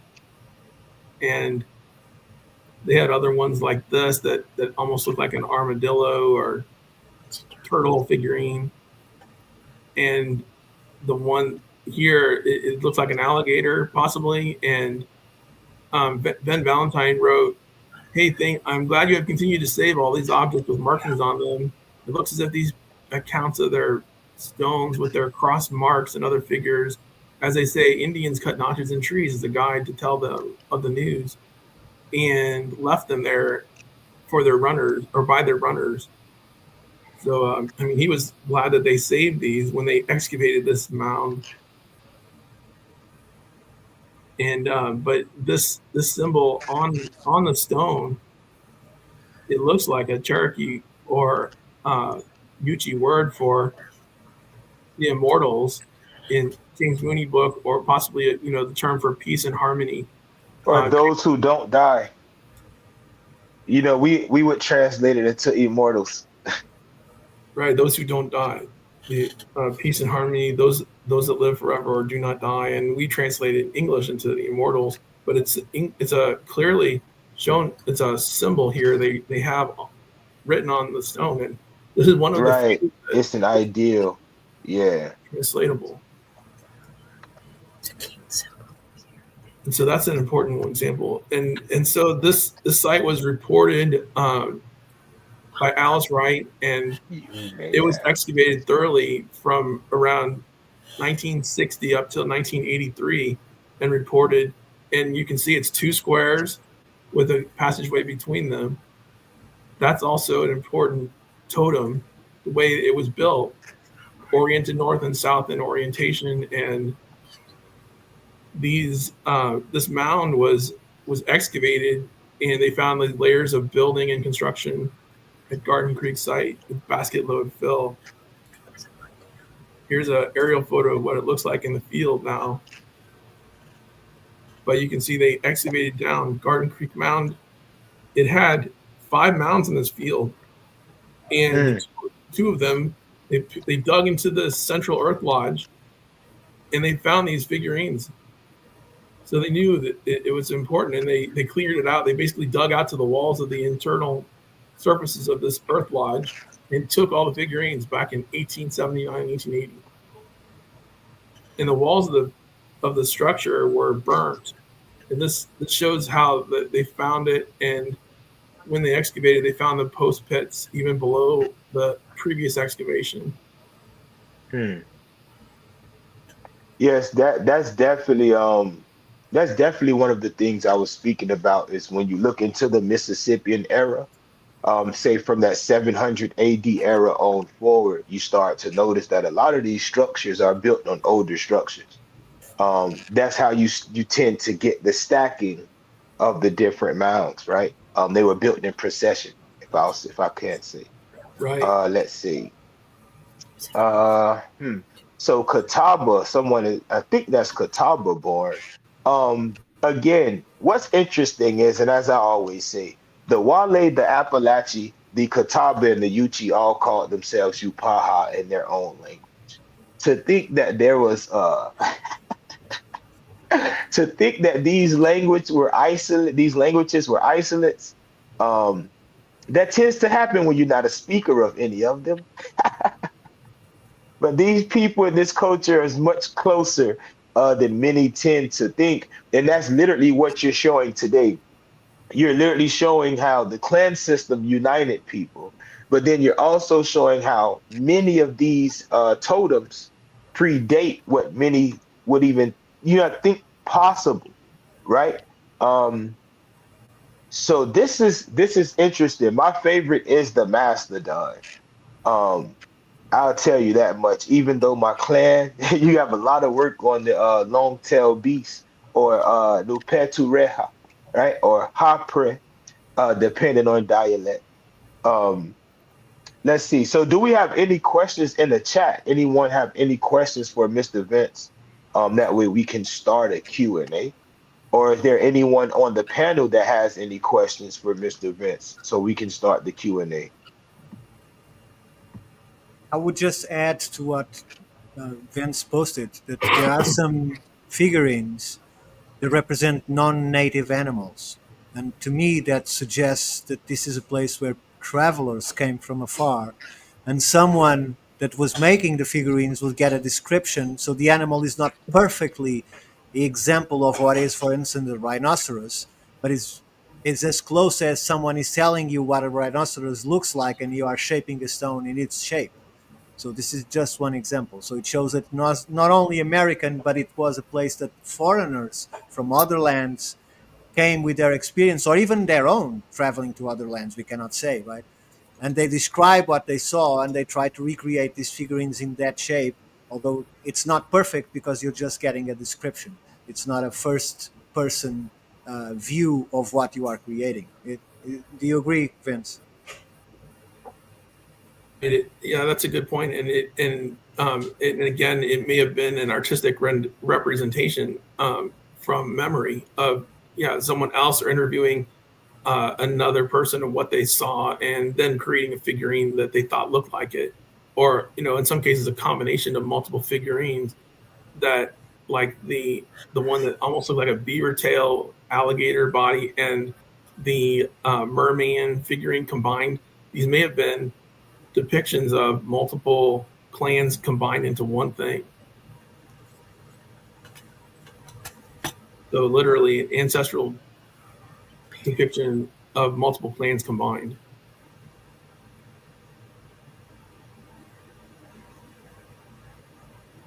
What I will say is, though these things may seem to be older, many animals that aren't considered American today, they definitely have their origins here. Like for instance, the rhino. We have our own, so it would definitely be interesting to see at what point did these rhinos really go extinct.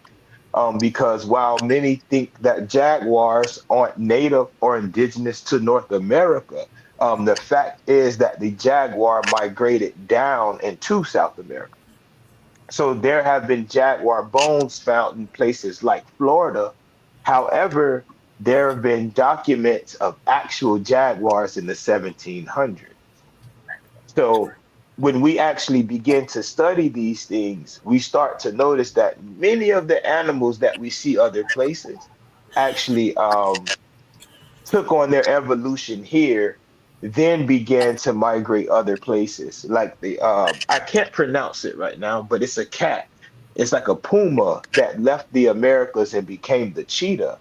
But today we consider the cheetah to be African, but its ancient ancestor is an American mountain dweller. So what knowledge did these people have at this time of animals that once existed in their land, then went extinct thousands of years before them? So all of these questions that we have or inquiries that we have can all be fact and or truth. Maybe someone was depicting something or speaking on something from their homeland, and now I began to shape it that way. And or maybe I have an ancestor that existed with these creatures, and I have an idea of what it looks like. So just all of that actual, we have to take all of that into consideration. Yeah, that's an excellent point. That's an excellent point.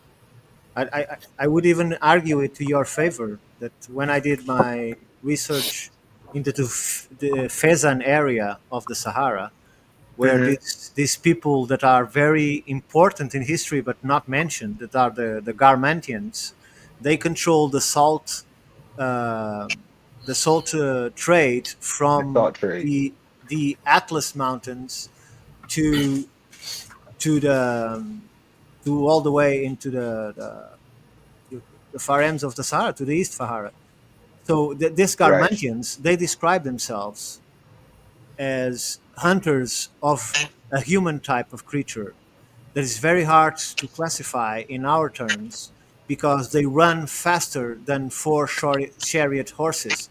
They needed Hmm. four chariot horses in able to catch this human-like figure and kill them, and they try to kill them all. And so to me, when I look into the morphology, when I look into the history, and I've written a small paper about it, to me these were clearly Homo erectus that is supposed to be extinct some 200,000 years before that, right? But you Right. still find it in the Fezzan area at this time when the Romans were already an empire, when you Mm. shouldn't find them, right? So the only human that is anatomically Right. better than Homo sapiens in terms of walking and running efficiency is the Homo erectus, because it was much better running and walking than we are, anatomically speaking. Right. So they would be able to run that fast. It's the only hominid that I can put in history context that could actually represent what we see there.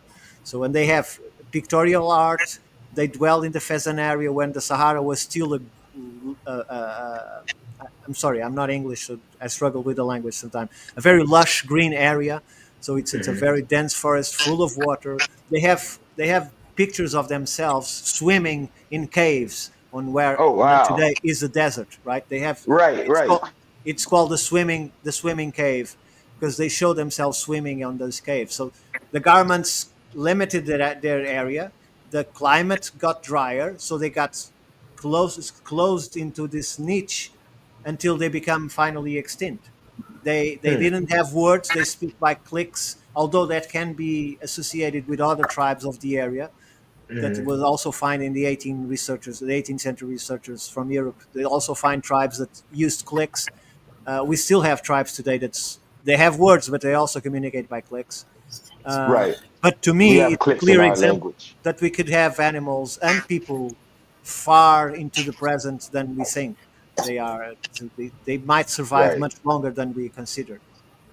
Most definitely. Let's see right here.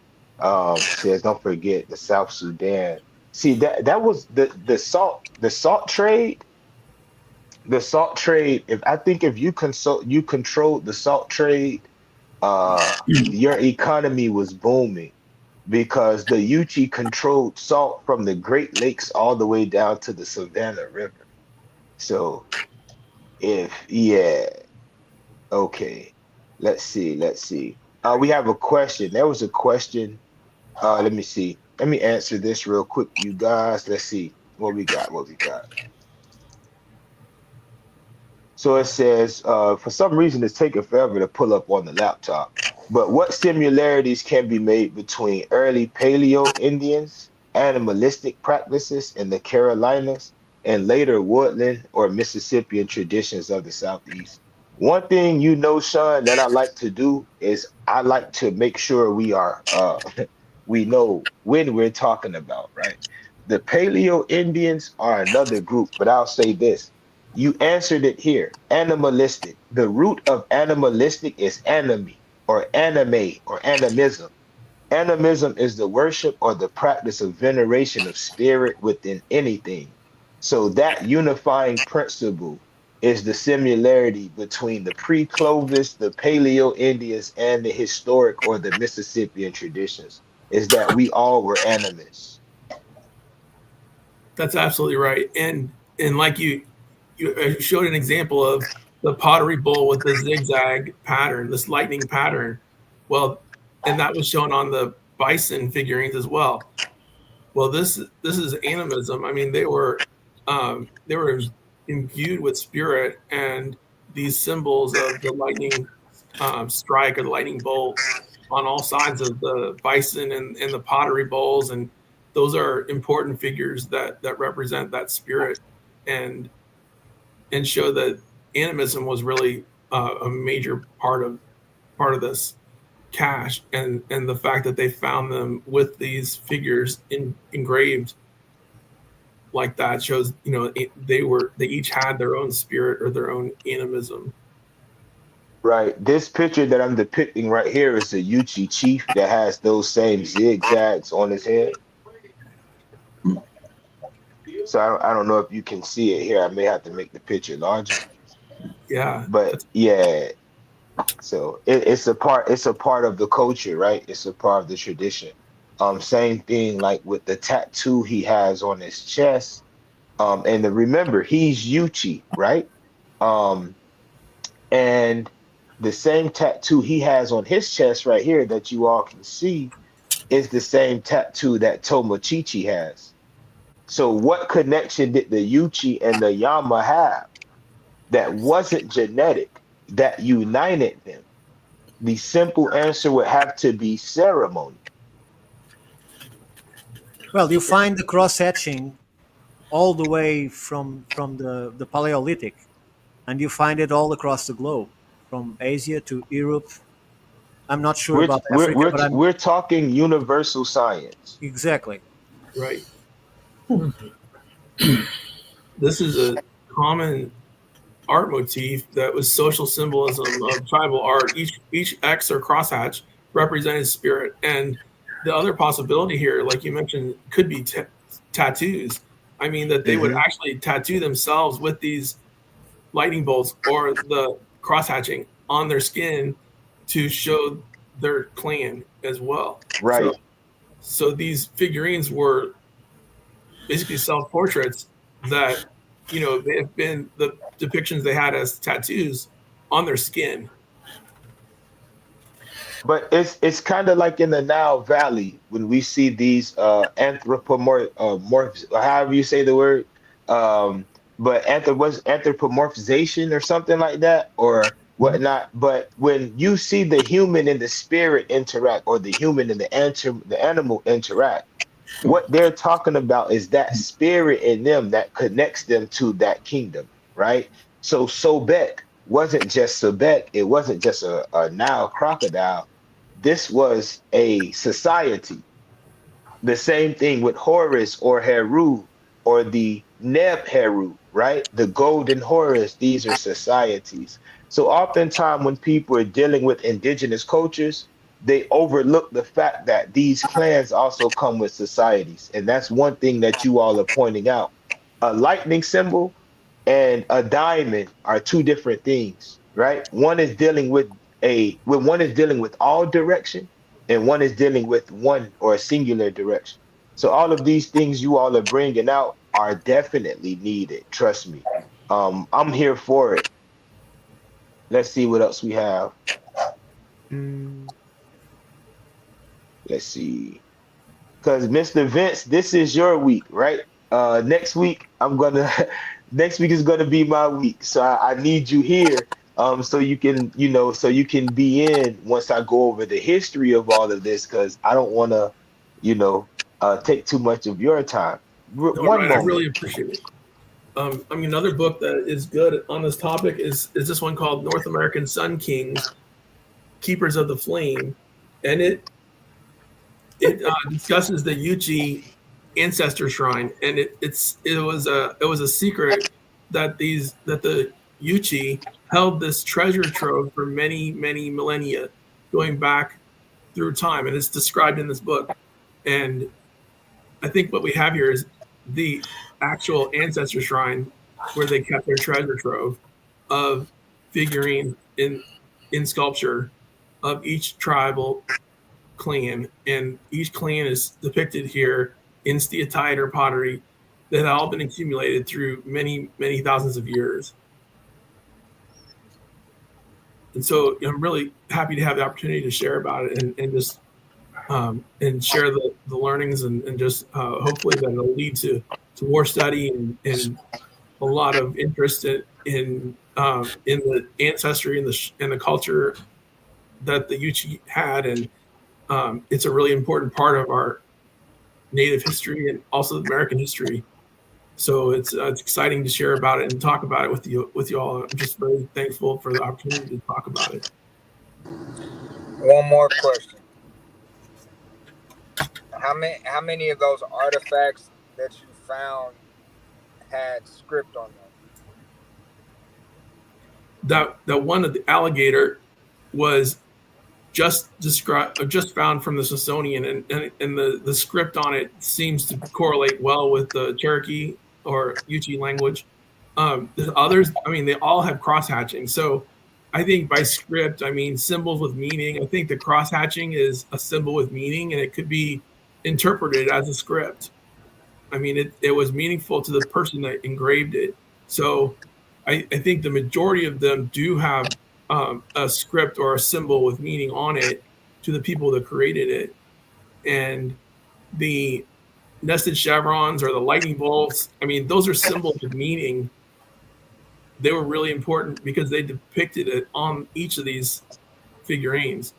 The ones that didn't have script, like the ones holding guns, they were just plate of steatite engraved. Well, those I think came later on, and they didn't have any script on those.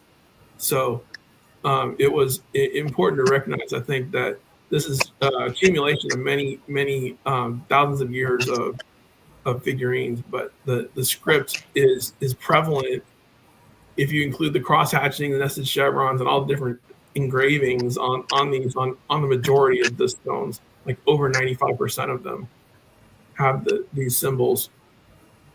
But Vince, I think it's important to mention, considering the vast amount of figurines that exists or that we had know of, how many did you have access to? So many of them could have some clear examples of writing, others less. But there's a lot of effigies still to be seen, right? Right. Oh, sorry, not effigies, just figurines. I'm sorry. Effigy figurines, right? There were 2,500 of them originally reported. Of those, 900 were in the Valentine Museum, and we just now found, about 30 in the Smithsonian. Before that, there were some in North Carolina, the University of North Carolina, that were, I guess, taken by the NAGPRA claim in 1999. So there's many more that could have written language on them that we didn't see.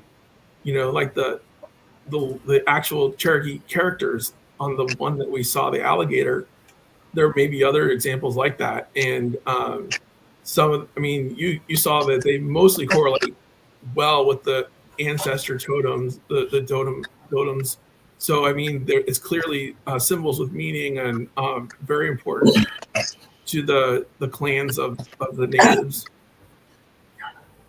Thank you, Vince. Definitely. While we are here, all of you who are watching, I definitely want to let you know that we appreciate you. And please go ahead and click that subscribe button. We are on the way to 1,000 subscribers right now. I should have about 930, but I appreciate you all, especially for being here today, because this is glorious. Now, we have a comment on the screen. It says, this Kofa Techekwi ties to my Chiron Catawba when DeSoto got here. They were indigenous or Indians, not a mixed race. Now, you're talking to the red fire keeper of the nation you call Kofa Techekwi. So you're talking to the actual war chief, and I'm here to tell you, they were definitely mixed. You want me to put my mom on the phone or my grandmother on the phone? So the people you call Kofa Techekwi are the Guale or the Catawba, which came a lot later because Catawba also is a mixed group of people.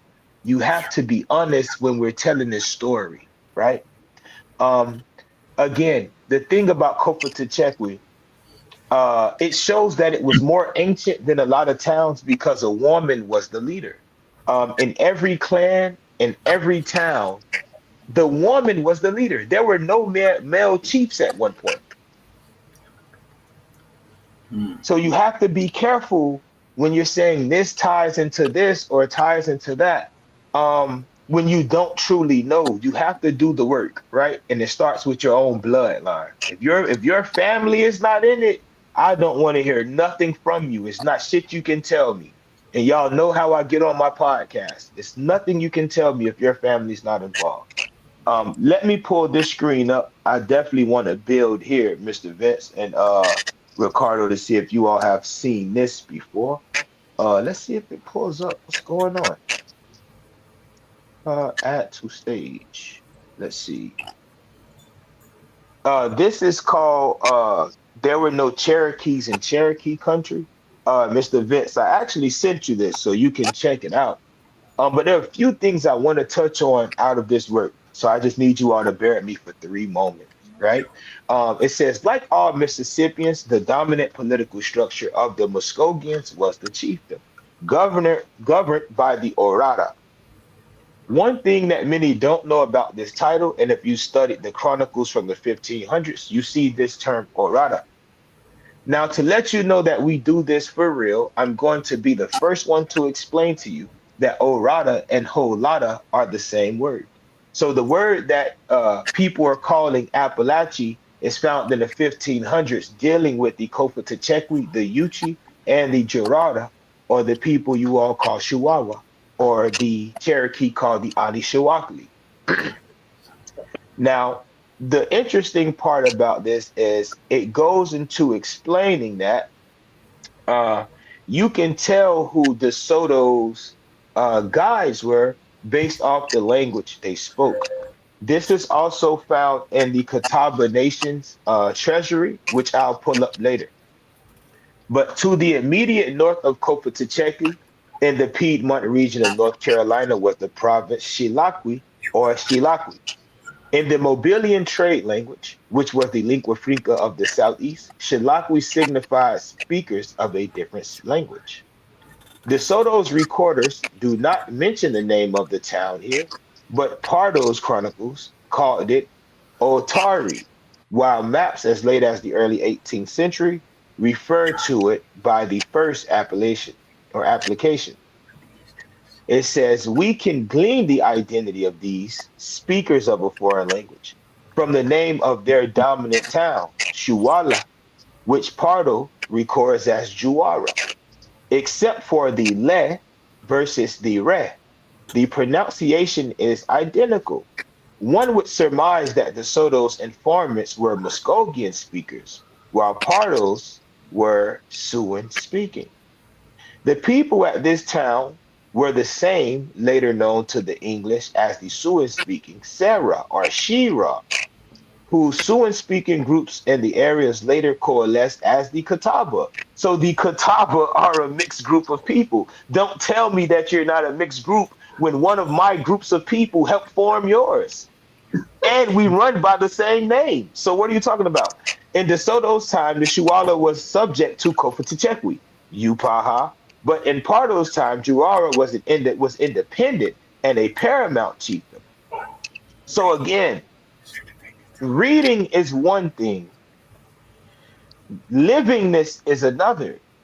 So while you're telling me your people are in a mixed group, I'm telling you, the Catawba didn't exist in the 1500s for the simple fact Catawba is a Choctaw word. It's called Catapa. Look it up. Don't argue with me. So I yield the floor to anyone who wants it or who would like to take over.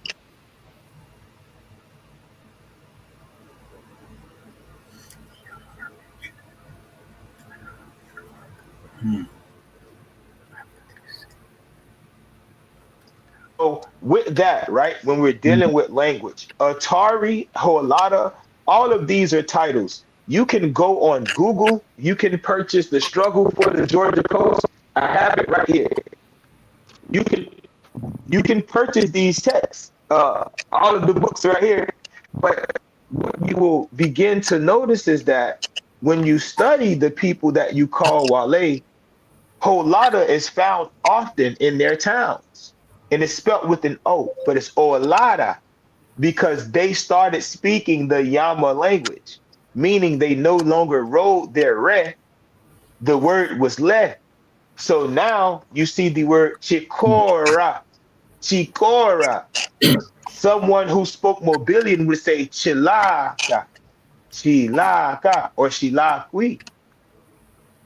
You have to know the language before you go to talking about these people. I tell you all this all the time. I tell you this all the time. Let's see. So what else do we have? Any other questions? Any other questions for the great one? Uh-oh, here we go. So you have a question, Mr. Vince, right here on the screen. How old were the bones that were found? Here we go. How old are the bones that were found? And what are their genetic markers if they have been tested? A great question. That is a great question, and we don't know. Elizabeth estimated that they are from the prehistoric to early historic period by looking at them, but they haven't been tested. The only thing existing, other than the picture that I showed, which was from the Valentine Museum, it was in the book of Mount Pisgah relics. The last 8 pages or so were the pictures of this skull, and that's where I got it from. The picture was taken back in around 1880, so we don't know. Unfortunately, they haven't tested it. Just all that's remaining is that picture. Okay. But Elizabeth looked at it and thought it was prehistoric or early historic, and that it had a lot of postmortem damages, which would coincide with the DeSoto description of their treatment of the Temple of Kofuta-Cheke. Most definitely. Let's see. I know I have a lot of new people. I know for a fact I have a lot of new people here viewing. So I'm gonna read something to them. One moment. I'm gonna read something to them and hopefully it brings closure, right? I have this book here. It's Catawba Nation Treasures. Let's see. I'm gonna show the text because as I like to do for you all who are new to my channel, when I mention a book, I often like to show it, show that I actually own the book. So no one says, oh, he's reading from a PDF. Y'all know when I get into the little spats or the little debates, I let people know if you read from a PDF on me, I'm going to kick your ass, right? Uh, so I want to put up this information speaking about the Chikora, Kofuta-Chekwi, and Upaha. This is a story. Mr. Vince, Mr. Ricardo, Mr. Chester, they're literally the only men that I know that agree and speak on Kofuta-Chekwi, going down from Florida and Georgia all the way up to the Carolinas. So you all just bear with me one moment. Let me see if I can find this page. Spanish contact. Okay, perfect. So let me share this screen for you all. One moment. Where are we? Because someone spoke on the Shikori or the Chikora. So I want to put things into perspective. Let's see. All right, we're going to start here. I'm gonna start in this area. Let me see if I have to pull this up again. Oh my God. Hold on, y'all. Give me 2 seconds. Which screen they need me to pull up? Yeah, yeah. Something's going on. Let me try this one more time. Add to stage. There we go. So it should be coming up pretty soon. The Catawba Nations Treasury. There we go. So this book, you all should go get. It's only a couple dollars, but it's talking about the arrival of Europeans. So here it mentions that Chicora and Cofetachequi, modern day South Carolina. So we have them being one and the same. Also, they have a chapter that is next. Here we go. Chicora, Cofetachequi, or Upaha. So, as we will learn, Chicora or Cofetachequi, the place was famed for its gold, silver, and pearls. The Muskogee speakers of Georgia called the place Cofetachequi. The term is a Creek word in keeping up with the Creek who dominated the area DeSoto found himself in at the moment. DeSoto was to learn that in the language of the Catawba speakers who lived there, the place was called Upaha.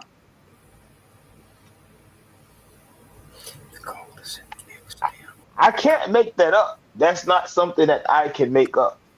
So this union was greater than what many think it to be. And I just simply appreciate you all for bringing this to the light. Because many try to make these things Cherokee, and they're definitely pre-Cherokee. So, Mr. Vince, you have all my appreciation. I thank you for everything that you've presented here today.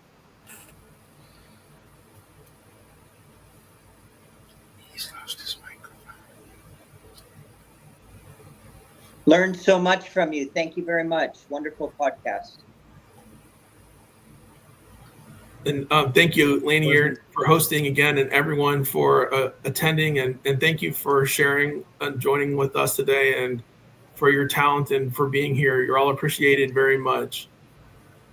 Thank you. Thank you. Thank you very much.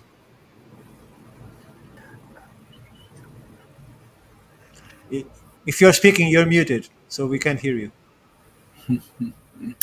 I have a lovely couple in the back, Miss Lori and Mr. Mark. How you all doing today?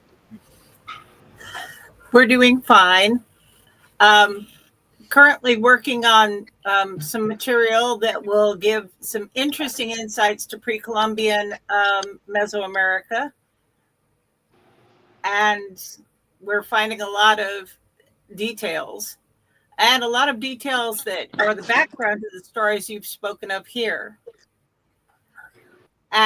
Earlier, a lot of things that give weight as oral history versus legend to a lot of the foundational histories to the Catawba and other peoples who are survivors of the Mississippian disaster at Cahokia. Wait. What did you call it?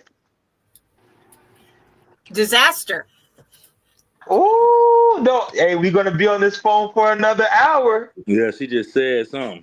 I've written a short story called Conquering Cahokia. Have you looked at our books, Chasing Dragons, The True History of the Piasa?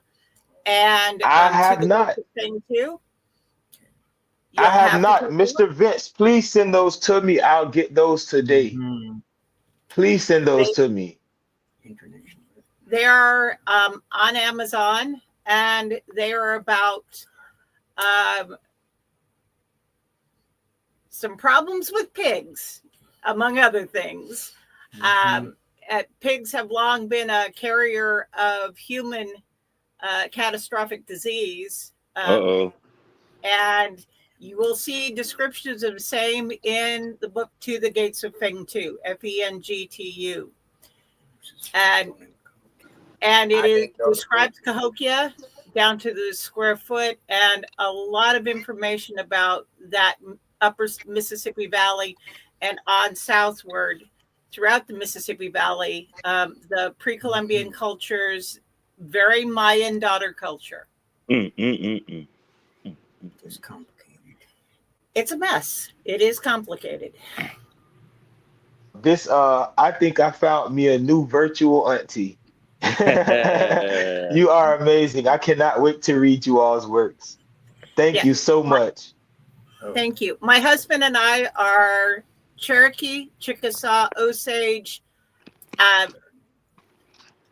Most of that is me, other than my husband being Cherokee, and Blackfoot. And there's a lot of interesting things in our genetics that back up what we have found in our historical research. Oh, if I can add one thing, you were speaking about the Catawba. The Catawba were at war with the Cherokee during the Revolutionary War. There was an American officer named Henry Whitener, Captain Henry Whitener.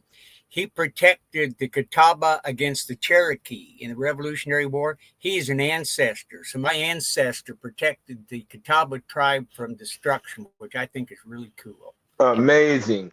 Because we both know that the government, and different governments, Britain and the United States, put out bounties on the Catawba and the Yamasee, especially those groups of Yamasee had bounties on them. So I can't wait to sit down with you all. And I knew that was coming. Red Crane, Pete. Well, I knew that was coming. There's a lot of this was spoken about before. Yeah, there's a lot of information about smallpox in the book To the Gates of Fame 2, which is the last 15 chapters of a book that I have translated. And your mind will be blown. Okay. Trust me, by today's end, they'll be on their way to this house here in Miami. So most definitely. Enjoy. Yes, ma'am. It says, we have a shout out. Shout out to you, cuz thank you for so much for joining. All of you. And someone asked, do I have a TikTok? Yes, my TikTok is Guale OriGins. That's GualeOriGins. The real Guale OriGins. Someone tried to take my name. Like, bro, you don't live this for real. We live this, right? My medicine man is on this platform. My big chief is on this platform. So trust me, my mothers are in the comments. So we live this, bro. Also, you can find me on Instagram at the Horned Panther. That's _ Horned Panther. So that's somewhere you can find me also. Let's see. That's what I was told by my great grandma, Cherokee Blackfoot. Yeah, see that combination we hear often, Cherokee Blackfoot. One has to be, you have to be careful because you have a Blackfoot Confederacy, you have a Lakota band that's considered Blackfoot, and then you have a mixed race of people who come out of the Carolinas who are also known as Blackfoot, Brass Ankles, and as the college football team, the Tar Heels, right? So you have to make sure you track your genealogy properly to understand which branch of the Blackfoot you come from, right? Let's see. Can I link the book? I'll send you the book after I buy it. The Blackfoot Saponi. Now, the Saponi Blackfoot, that's another thing. The Saponi are actual people. The Blackfoot Saponi is a group created by way of admixture. So that's, again, how you get the Tar Heel, right? That dark-skinned person or that white passing person who literally has an indigenous grandparent. So someone on their census roll may be marked as white. Whole time they have an indigenous grandmother. Or you might say, oh, that's a white man. But no, they're indigenous. The same way they do us is the same way they do other people. So don't think it's only one way. You'll be a damn fool. Excuse my language, elders, but you'll be a damn fool. So let's see what else we got. Mr. Ricardo, you have anything you want to drop for us? We're almost to our 2 hour and 30-minute mark. So I know you have some things you might have to sauce up, but we can get it up on the screen if need be.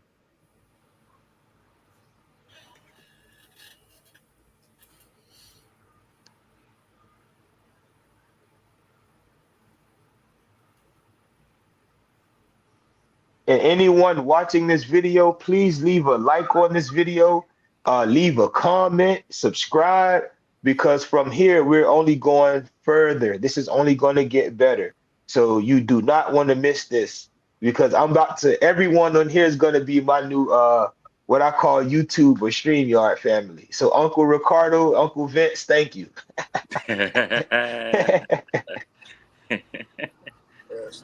A major shout out to the panel.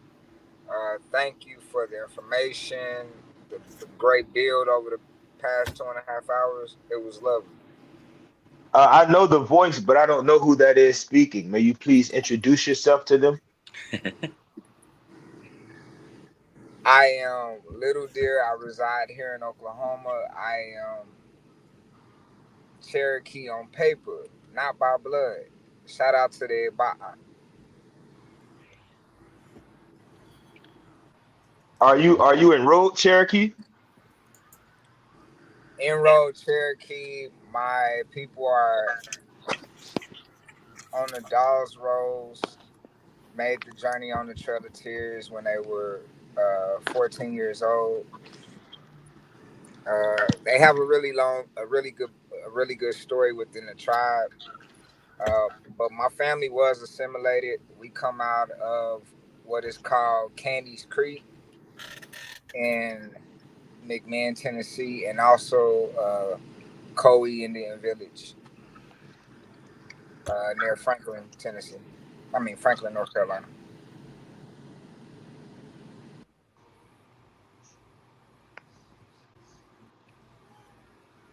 Let's see, Paul, are you still on here? Paul, do you have anything that you would like to add to the bill?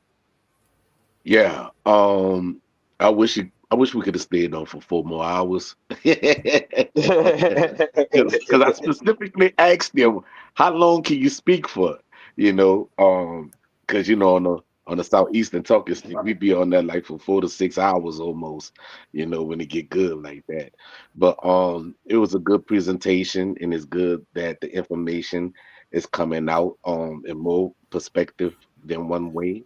Um, and once again, I wish they could elaborated more on the Negro bones that was found, and also on one of the effigies when they showed that one of the effigies had beards on the face on the effigy, because you have some people that say, well, American natives can't wear no beards, but actually you had a effigy with him wearing a beard. So I wish we could have touched more on that. Maybe on part 2, if there was to be a part 2, you could Or elaborate. right now, if you all have that effigy where the guy had the snake around his neck with the beard, that'll be nice to present at this moment. We definitely can do that. And then I remember we spoke on the Negro bones or skeletons. I don't know if you all would prefer to do that the second go, the second go around, because I myself have something to present next week. I was just amazed at Mr. Vince's work, so I said I was going to be the student today and simply just deal with the chat. So Right. it's up to you all if you all wish to do that now, or we actually can do it another time where our focus can be, on the same subject, but we can go more in depth in other spaces.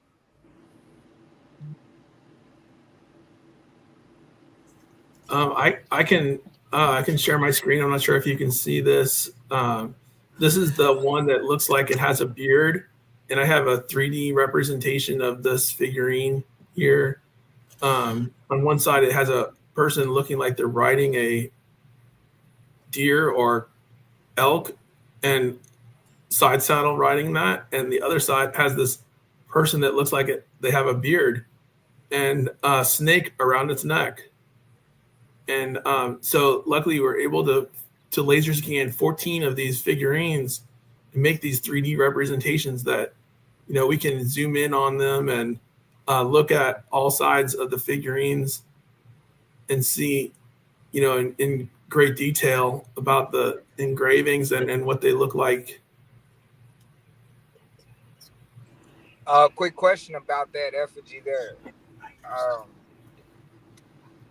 since you're seeing two different animals on each side of the stela, would that pertain to a admixture of the clans? Yes, I think you're correct. And oftentimes that they depicted multiple animals, and it looks like that would be an admixture of the clans, possibly one side representing male and the other female, or the combination of ancestry of at the top what the parent was, and then the bottom the child. So yeah, a lot of them do have multiple images of different animals in layers like that. And so this bearded figurine here with a snake around the neck, I mean, it's pretty clearly a snake depicted, would possibly be a serpent clan member. And then on the back, it looks like a elk or a caribou riding person riding side saddle, and there's radiating lines coming across the top. Some of these things on the side may be written language. I'm not sure. They look out of place. They look a little unusual, and there's definitely cross-hatching on this as well. I would say that it's clear that whoever made this figurine was trying to represent these two different representations together. So I think it's symbolic of some kind of union, be it between male and female, or being just between clans or tribes. It is, to me, is a clear representation of some association between the two. Right. My theory is that this is a priest, because we know the priest dealt with snake medicine, kind of like in the Nile Valley, right? You call it priest and not shaman for some reason? Yes, the reason I don't call it shaman is because shaman gets a bad rep. And a priest or a healer, which would be a proper word, right? It would. It's really those are really spiritual doctors and healers.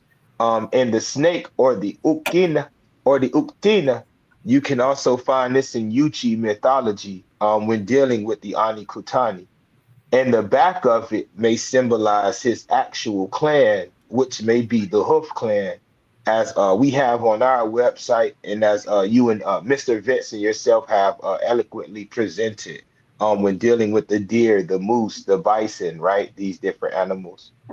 So it could be showing a priest in the front, and then that's him on his clan emblem in the back. That's just my suggestion. Again, it's theory. It's a good one. It's a good. Right. It's a good theory. Excuse me, that beard could be a tattoo.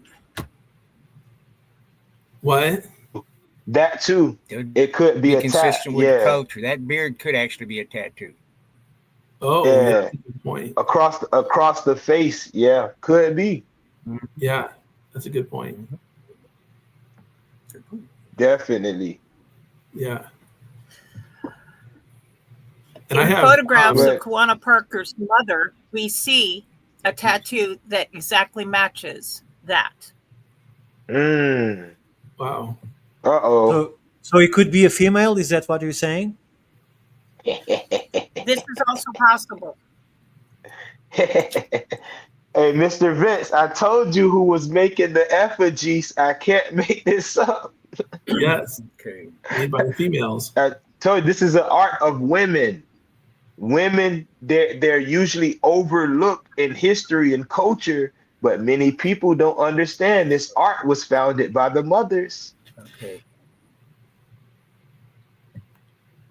Right. So, I mean, I have 14. Vincent, I sent you a picture a few months ago of a statue. It was beat up because it had been in a creek, but it was definitely a female. The head had been knocked off, but it was a woman because she had a chest and she had a knife in her right hand. Her left hand was straight down and her knee was bent, and there was a snake's head under the left knee with the arm straight down and the knife in the middle, like she was going to kill it or something. But the head was gone.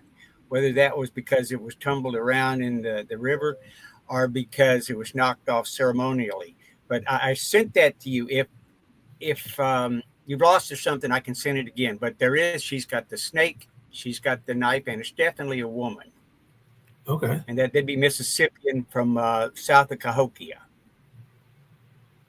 Yeah, I mean, that's very interesting. I'll definitely take a look. And this is another example here that it looks like, large face on one side, the bear on the main depiction, and radiating lines coming up from all sides. And then the back, I mean, it has this heavy cross hatching all through the side. And again, it's a really interesting figurine. Bearcat. Exactly. Well, we do know. I didn't want to say it. Bearcat. There you go. Bearcat. Because we in our tradition, the bear and the jaguar split. So the bear and the jaguar, we have a story that we have a common ancestor, but due to certain ceremonial obligations, we became separate families. So that's the split between the feline and the canine family, which is ancient. So, yeah. Also, Mississippian chief, God kings were termed the Great Sun. So Actual the sun fact. image Yes, ma'am. we keep seeing plays right into that. And the Natchez, even the Natchez called their chief the Son of God. So that sun culture, or that solar culture, as you said, someone had to take it down, right? Someone came and invaded those great people of that sun city of Cahokia. And it's ironic today that the invaders of Cahokia consider themselves to be First Nations.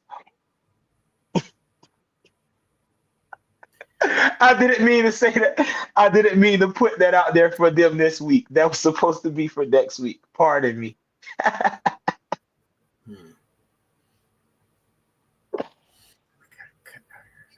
Hey, I apologize. on.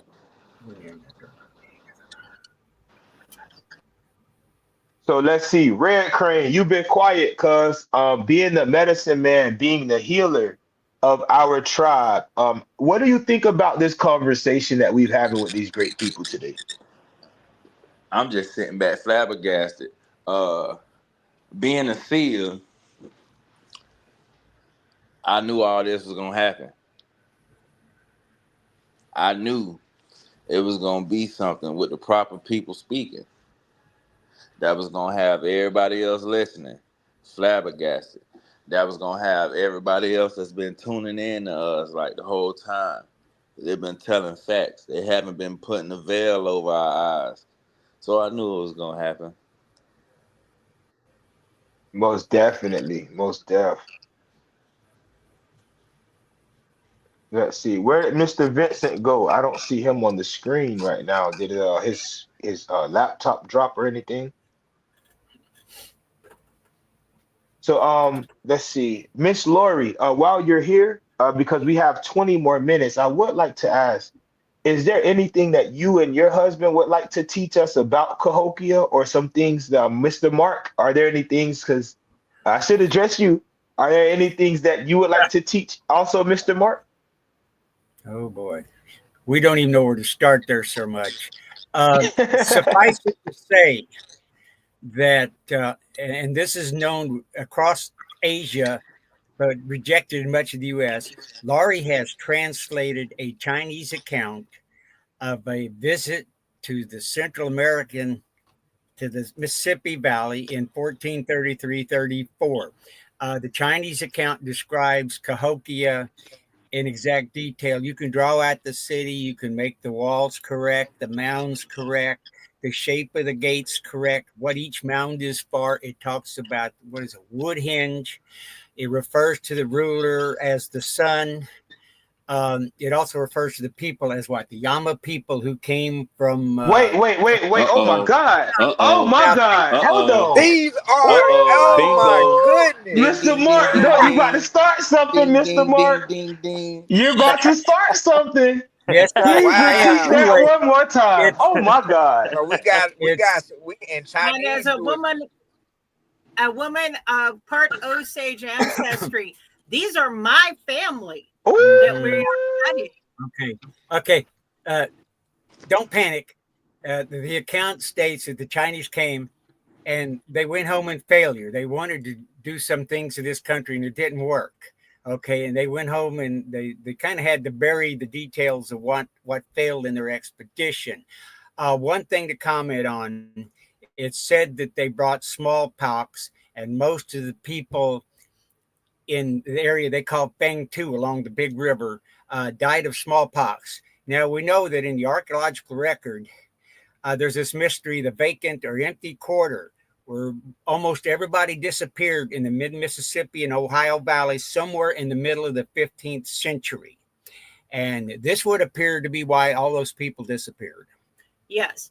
Initial archaeological surveys of the site by Brackenridge include accounts from local colonizing white settlers that there were areas in which you could not touch the ground with a spade or a plow without turning up human bone.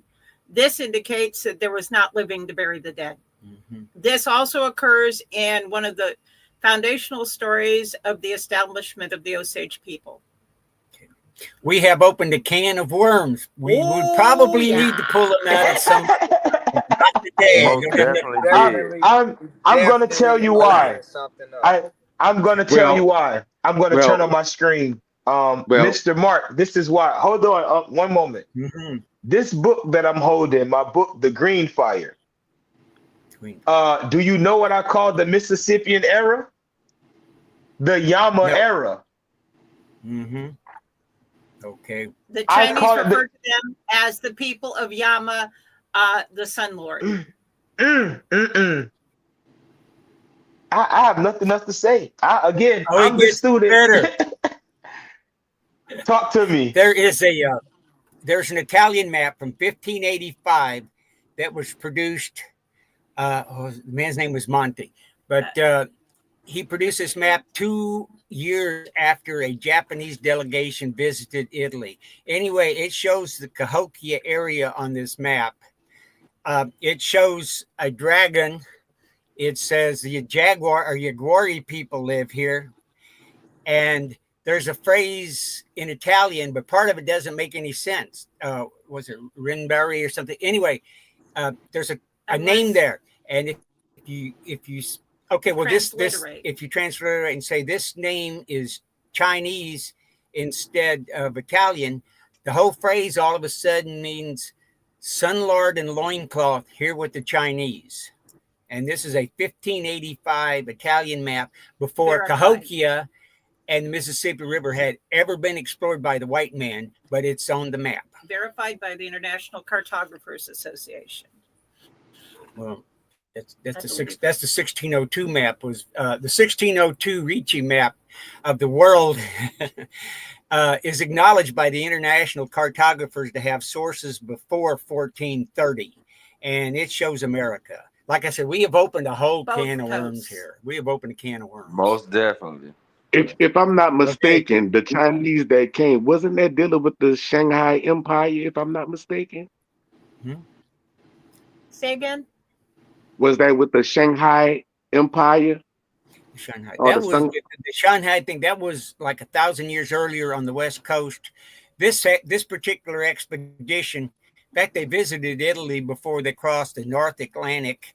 They came through the 5 freshwater oceans, which is the Great Lakes. Before that, they went past the Great Waterfall. The god of mists and thunders with 2 wings, which is the Canadian and American falls of the Niagara Falls. Then they went down the Illinois River to Cahokia. That's the same route that the French used later. If they wanted to come to the interior of the United States, they went through the Great Lakes and they came down the Illinois River. So that was a very common route to use. And minimal portage required. Like I said, it's a can of worms, and maybe if you had a few hours, we could cover all of it. Well, So are you all privy to the Walla the Lenape mythology? The Walla Ulam? No, I don't think so. Not. No. Yes, I'm familiar with the Why whole. don't you send us a lot of information? You can, Vince will give you our email, and you can send what you want to us, and we'll go back and forth on this, and we'll make it interesting. Okay. Okay, perfect. Chris, bear with me one moment. I'm gonna bring you back in. I wanted to share this screen. It's simply Wikipedia, but it's showing that the Mobilian language or the Mobilian trade jargon was called Yama. Mm-hmm. It was Pidgin. Yeah, it's what they considered a Pidgin language. But what we found out is, in fact, the Yama language became a lot of the languages that we know as Muskogean today, but they got their grammar or their grammatical structure from other tribal people that migrated in. So that was amazing. That you told me don't panic, Mr. Mark. I panicked. I've never heard anyone say that before. Outside of myself, I've never heard anyone say that before. Amazing. That's make amazing. a correction. I could add. Correction. Go ahead, Paul. I have to make a correction. That was the Ming Empire that came in the 1500s. The Ming Empire. The Ming Empire. Okay. Yeah. What I was going to say is, China has we have reports in history of two moments of massive exploration. So one of it is 1000 BC that it starts with these massive ships that would be as big as the cruise ships, as big as the cruise ships that you see today crossing the seas. So the ships that were serving those big ships would be 5 times the size of a Portuguese caravel, and then the smaller ships that were serving the middle ships would be the size of Portuguese caravels. Okay, so this happened until about 800 BC, a vast period of exploration. Then it stopped. Then around the 1300s, whoever was the emperor decided to restart this campaign of sailing the seas, and it started through the Indic beneath. And these are what we know in Europe, because the 1000 BC only exists in Chinese records. They don't exist in European records. But the 1300s exploration that went until 1430, 1450, perhaps only 1400s, beginning of the 1400s. We know them in European reports as the treasure ships. And they were known as the treasure ships because every time they landed, for instance, in East Africa, they will give presents as gold, silver, jewels, and the ancestors kept this in mind. And this is the reason why the Portuguese managed to reach India, because they thought it was the treasure ships arriving again, because the grandfathers still have this tale of the treasure ships that arrive with gold and silver. And so they received the Portuguese as saying, oh, these guys are what our grandfathers were talking about. Well, instead they received tapestry, chickens, and some trifles of little value. But that's why they were well received, because they still remember this exploration done by the Chinese of the 1300s. So although regarding what the two gentlemen were talking about, I think it's the 1000 BC until 800 BC exploration that ended with when the empire changed hands. So I just wanted to add. Okay. Yeah, that's interesting. Chris, would you like to build on top of that, or you just chilling in the background? You good? I'm chill. Lori and Mark, just let's keep talking. Lori and Mark, respond to that. Hi, Chris. We didn't know who that was under the hat. Yeah. But all of this took begun under Yongle and took place under the command of Admiral Zheng He, who was a Chinese Muslim. And the book that I have been translating is titled A Record of the Western World Voyages of the Sanbao Taijan. And it's the basis of much of what we now consider the seventh voyage of Sinbad. Okay. And you said he was a Muslim. He was a Muslim a Chinese man? Yes, he Is was. Islamic? Oh wow. And we and weren't we talking about admixture earlier? But people like to deny it. Like, come on, man. Uh, one thing I always say is two things people are gonna do. And again, forgive me, elders. That's fight and have sex. That's two things people always do. So when the women were sending their sons out to venture out into the world, what do you think their sons were doing? Boldly But let going and making babies where no one had gone before. Exactly, making babies where no one has gone before. But So, this is something that not a lot of people know. Is we have three civilizations that existed for at least from 7,000 to 4,000 years period without war. And this is in Iberia. This has happened in the British Isles. This happened in France. It's close to Iberia. That's why I'm not classifying as different. And it happened okay, in what we know as the Sumerians. Because before the yeah, 4000 BC mark, in any of these places, there is not a single tool whose only purpose is to kill another human being. And they were right, being ruled by women. We know right, that these civilizations were being ruled by women. So, right. and they didn't know war. War happened after the cataclysm of 4000 BC, caused by the multi impacts that we know of as the Burkle crater in the Indian Ocean at least around 700 kilometers or 400 miles from Madagascar, east of Madagascar, that caused the great deluge, that caused flooding of Egypt. That's why we have some markers of this flooding there. On the pyramids, yes, sir. Yes, that's why we have Portugal. That's what caused this discovery for me, is trying to find out what caused these massive drumlins that no one recognized and what caused these vast plains. Because one of the astrobleams that impacted the ocean throw all the ocean into Iberia, right, destroying the megalithic world that depends on telluric energies and underwater ground to function, and everything was flooded. So it's like a gigantic pool full of electricity that cannot power anything. I'm not talking about electricity. I'm just giving the example of why this megalithic No, I got civilization you. I'm ended. with you.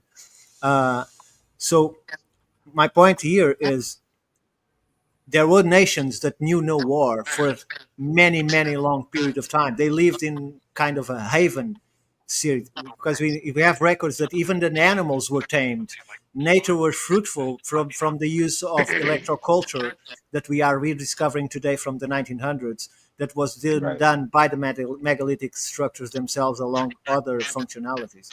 So war came after this period because there was all of these invasion tribes that wanted that territory because it was fertile, because they see that people were happy there and they couldn't enter it for some Yeah. reason that I will not talk here.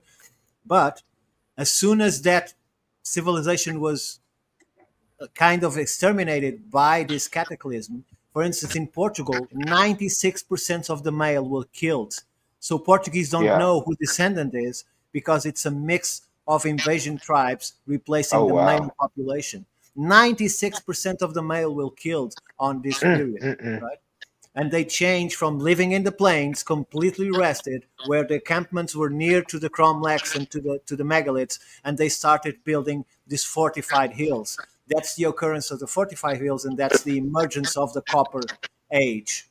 It's the end Right. of the Stone Age and the beginning of the Copper Age. And all of this came because of these invasion tribes that started the warfare that we still see today being represented by this male ruling of peoples and their cultures. I'm sorry if I Most went. definitely. I just wanted to put this out there. Oh no, no, you're talking my talk because as we teach or as our mothers have taught, women or mothers have ruled since the beginning of time, right? Being that they're the first teachers. But when these catastrophic events began to take place, now they have to send their son out to do the business. Because whereas it was mother to mother, there's no longer mother to mother, right? You have someone else speaking on behalf of a mother that's from over here. So a woman that I would have done, my mother would have done business with is no longer auntie, as there's a male authority figure over that tribal nation. So now my mother has to send out a mail to not defend the tribe, but now to speak on the behalf of the people. Before it was mother does all the speaking, you do the action. Now it's I have to send you out there. So I love exactly what you said because it speaks to our culture also and how things change.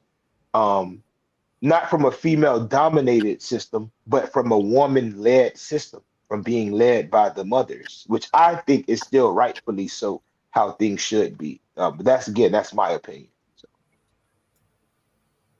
I just wanted to make sure people don't confuse. I'm not saying that these were the Sumerians because the Sumerians were the warring community. I'm saying this predates the Sumerians in that it area. predates, yep. Because the I Sumerians also, themselves are a mixed group of people. So if anyone wants to play that game about being, they're themselves are a conglomeration of different groups Of which course. came together. So Look, if yes, sir. today in the state of New York some calamity happened and the government lose any control, there would be many factions trying to take control of the city for themselves, right? And so just extrapolate this to the area of the world that was affected, and you have all these invasion people wanting what the other guys had, and that's how we had the beginning of the world that we see today. Exactly. Pa, you had something to say. I didn't mean to cut your wisdom. You got the floor. yeah.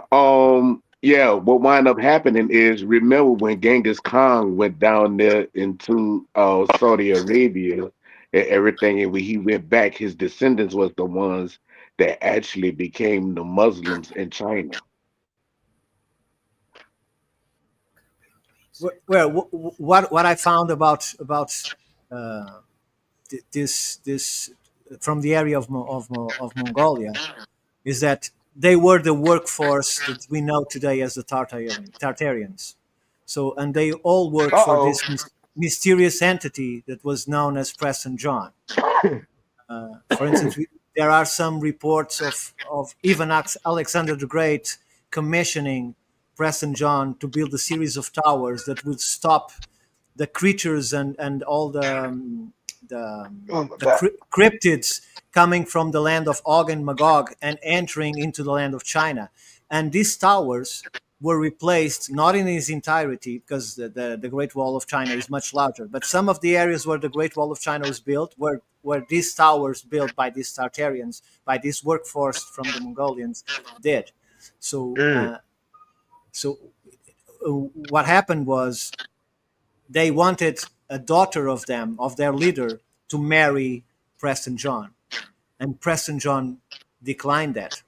And this was the father of Genghis Khan. So when they rejected, they decided to take over. They will no longer be his workforce. And so they exterminated him and they took control. And because of that, that's how they managed to get the power to then start invading the rest of the world, because their part Okay. stopped to being building and serving and start to be conquering and dominating. Yeah. This is Oh speculative, wow. of course. This is okay. And that's why Walt Disney made a cartoon about it, dealing with the young lady who became a warrior. You talking Mulan. Mulan? Mulan, Mulan. yeah. Mulan? Yeah. Because when we tell about the fall of Cahokia, we speak of people coming through Asia or coming through the Bering Straits also. Um, but it's at a different time period. It's around that 900 AD, between that 1300 AD or CE Common Era. Um, so we also have stories of people leaving Asia, coming to what they consider the land of the Suks, right? The land of the snakes, as they would have called it in their language, the Nado. Uh, so we have those stories too. It's definitely ironic that we find those in other places, and I think that's why I was sent to you all, so we can build and piece together the science with his story.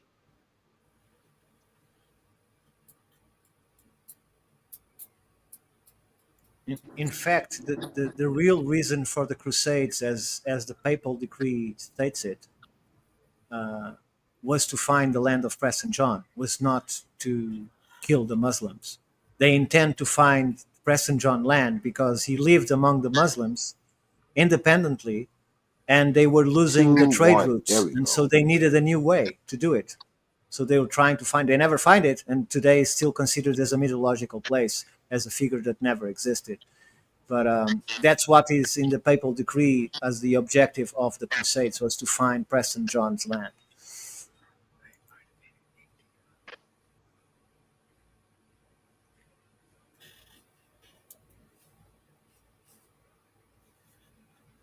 I would like to wind down.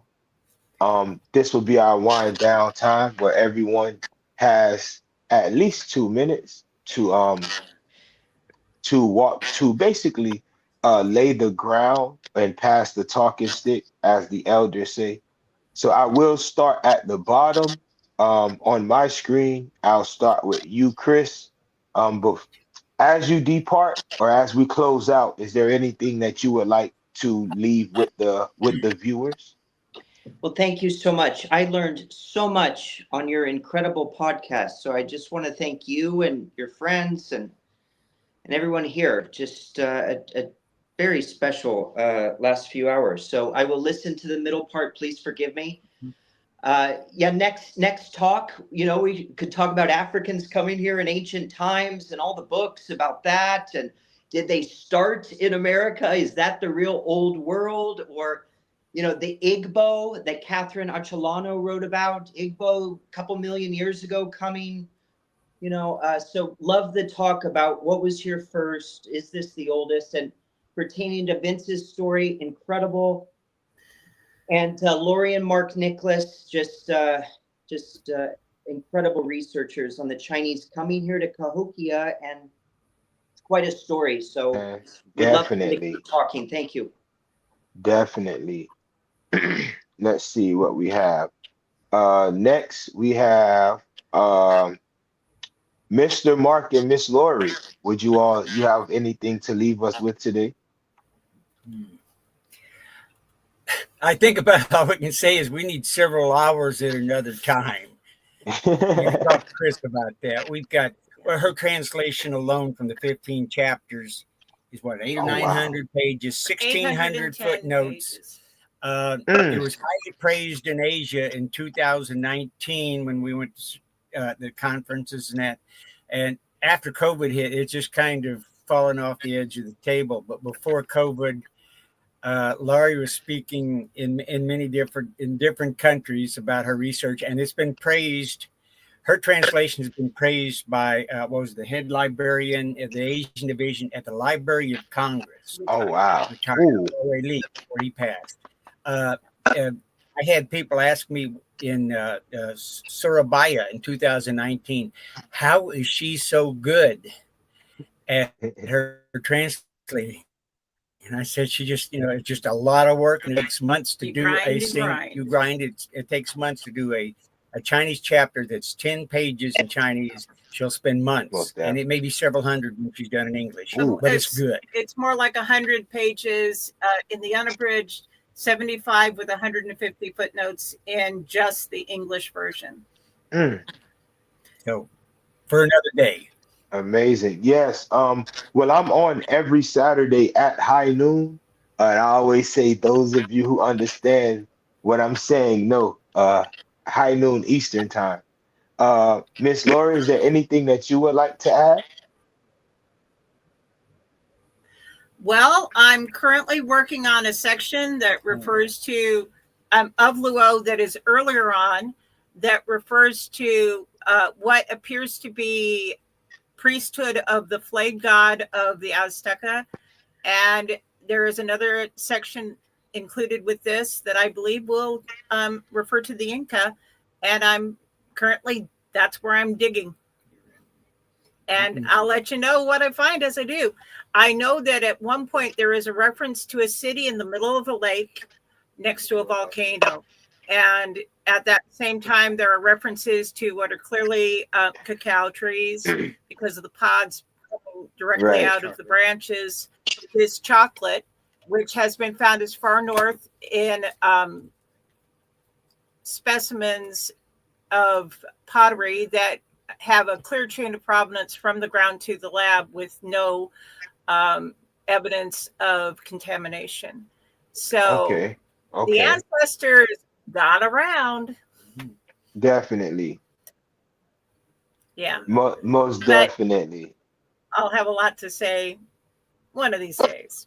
No, once we get more familiar and able to build, we'll be able to speak about the Muskogee who actually lived in that Rocky Mountain area with the Aztec, right? So that'll make for a great conversation. Yeah. Thank you all for your time. Ricardo, do you have anything that you would like to leave us with today? Well, I would just like to appreciate the opportunity. It was a pleasure hearing from Laurie and Mark. I want to thank everyone here. I want to thank Vince for his work and his presentation. Chris, obviously, and yourself and the others in the panel that I don't know that well. So thank you very much for having me. It was a pleasure. Most definitely. So let's see. We got Little Deer. Deer, you have anything to say, cuz? Or anything to speak on behalf of your family? Because I know they were tuned in.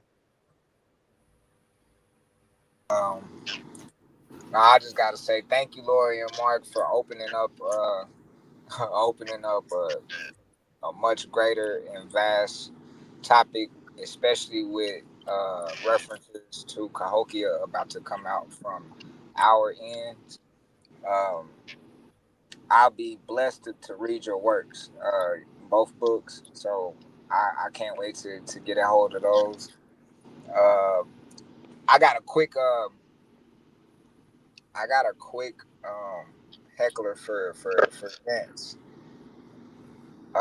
Would you say in DeSoto's expedition for the city of gold, would you say that he found that in Yupa'a?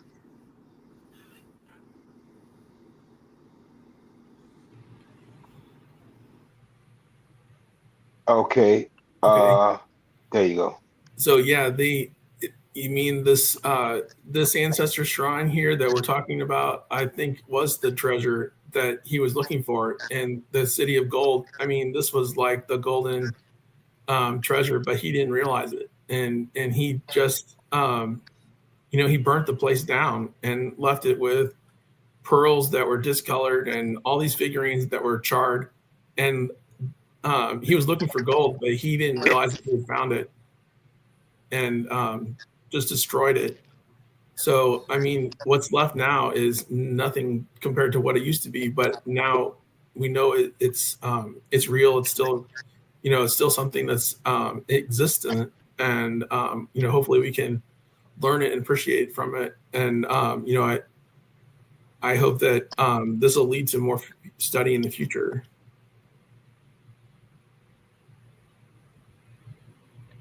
Let's see. Red Crane, would you like to take us out, cuz? You got anything that you want to drop? Yes, I'm small with it. I just Yes, want to sir. wish everybody a peace and blessings and prosperity. I thank all y'all for the information and stuff, and I want people to remember that the truth is always disguised first in misinformation, and it's disguised second in lies.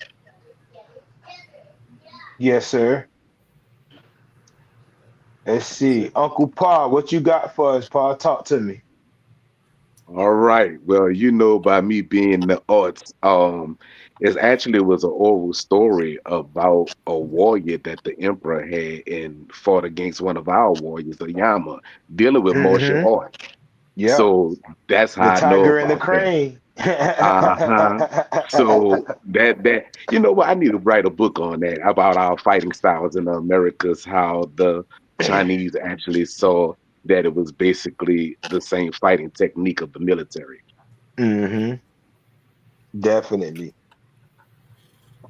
And I also like to thank those that came to your house or your panel and enjoy. And we also streamed it on our live as well on Southeastern Talking Stick that come on Sundays. So once again, I'm gonna put in the commercial. If you don't have the blue fire or the green fire, I suggest y'all go and get that, cop that.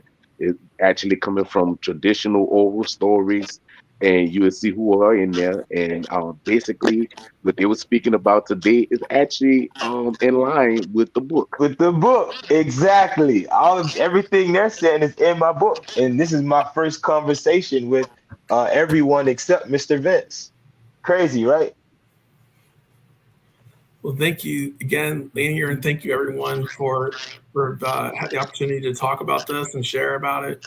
Y'all, I appreciate all of you and all your talent that you have brought to the group panel here today, and just hope that we can continue this discussion and learn more and share more in the future. And thank you again for everything. I appreciate it. Most definitely. So for the closeout, everyone, y'all know how I do it. I keep it fairly simple. So I just want to thank you all for tuning in to Wale Origins podcast. We will be on next week. So if any one of you would love the link, I have the premium. I can pull up to 10 people on the screen. You all are more than welcome. Next week, we'll be doing a bill on Cahokia, where I'll be speaking on the invasion of the Lenape and the Anishinaabe into those mounds, where the Yuchi priesthood, known as the Anikutani, was taken down by an invading people who asked for land. They said that they were promised land by their God. And when our priests stated that they had a vision, that they were living on the far East Coast, they decided that their God said they should have our land. Familiar story, huh? Sounds very familiar, right? So with that being said, I'm gonna let Cuz close us out in song. If you haven't heard it, you can stay and listen. If you have, you can drop. Outside of that, I love you all. Thank you very much. Peace.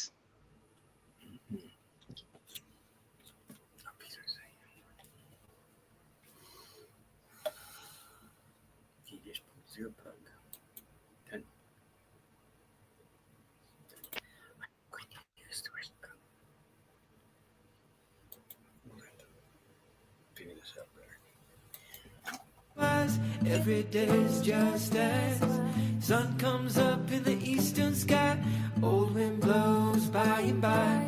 Every day's just as wise. Every day's just as wise, wise, wise.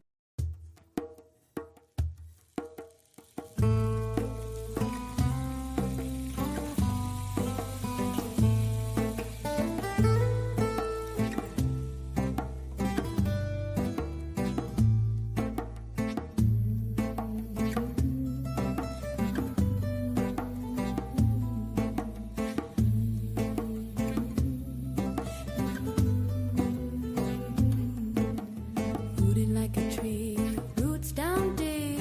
Rooted like a tree, rooted in the mystery. Rooted like a tree, roots down deep. Rooted like a tree, rooted in the mystery.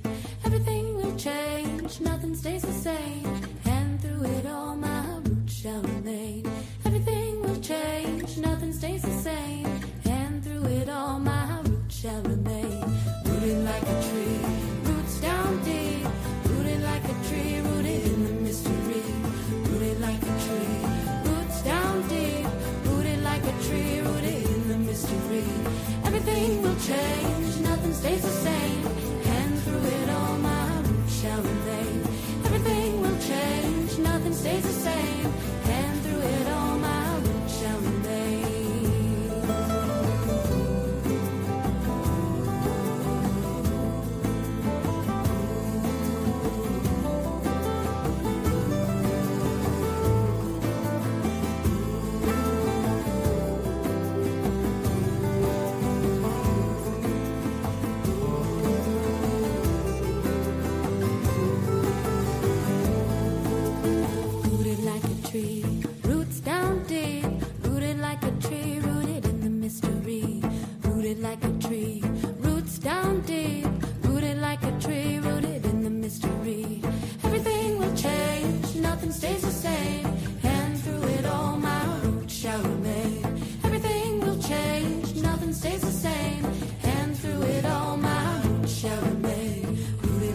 tree. Roots down deep, rooted like a tree, rooted in the mystery. Rooted like a tree. Roots down deep, rooted like a tree, rooted in the mystery. Everything will change, nothing stays the same. And through it all, my roots shall remain. Everything will change, nothing stays the same. And through it all, my roots shall remain. Everything shall remain. My roots shall remain.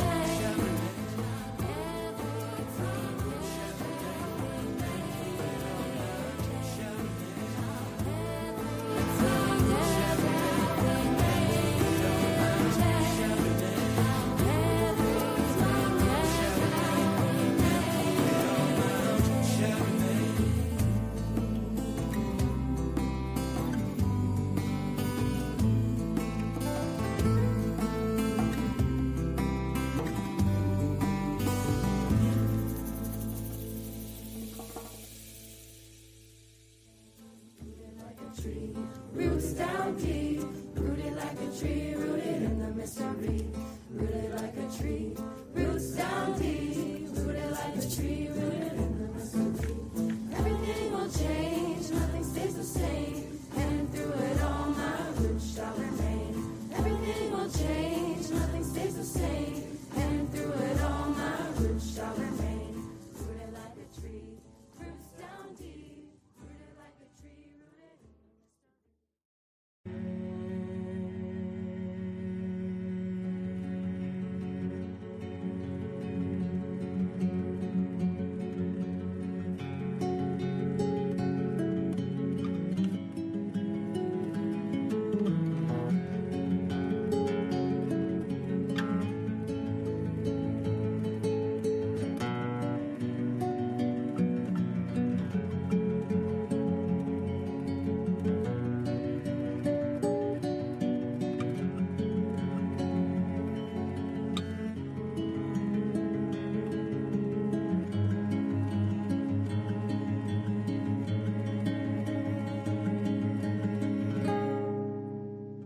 Following the sound of wings under these cedar canopies, exhaling the trees, they ring their echo to a silver stream. I turn my eyes into windows to wildflowers, white and black holes.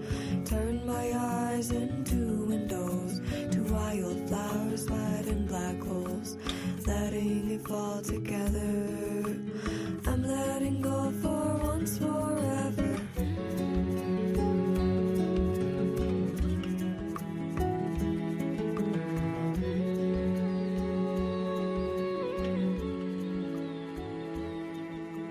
Following this map under father sky is open heart. Golden hair is spun into the lightning whisper to the stars. I turn my eyes into windows to wildflowers, white and black holes. The light meeting in my middle between two worlds. The pattern move, a pattern grows into a map. How many times I take this path, woven with the vine, walking the red road alive.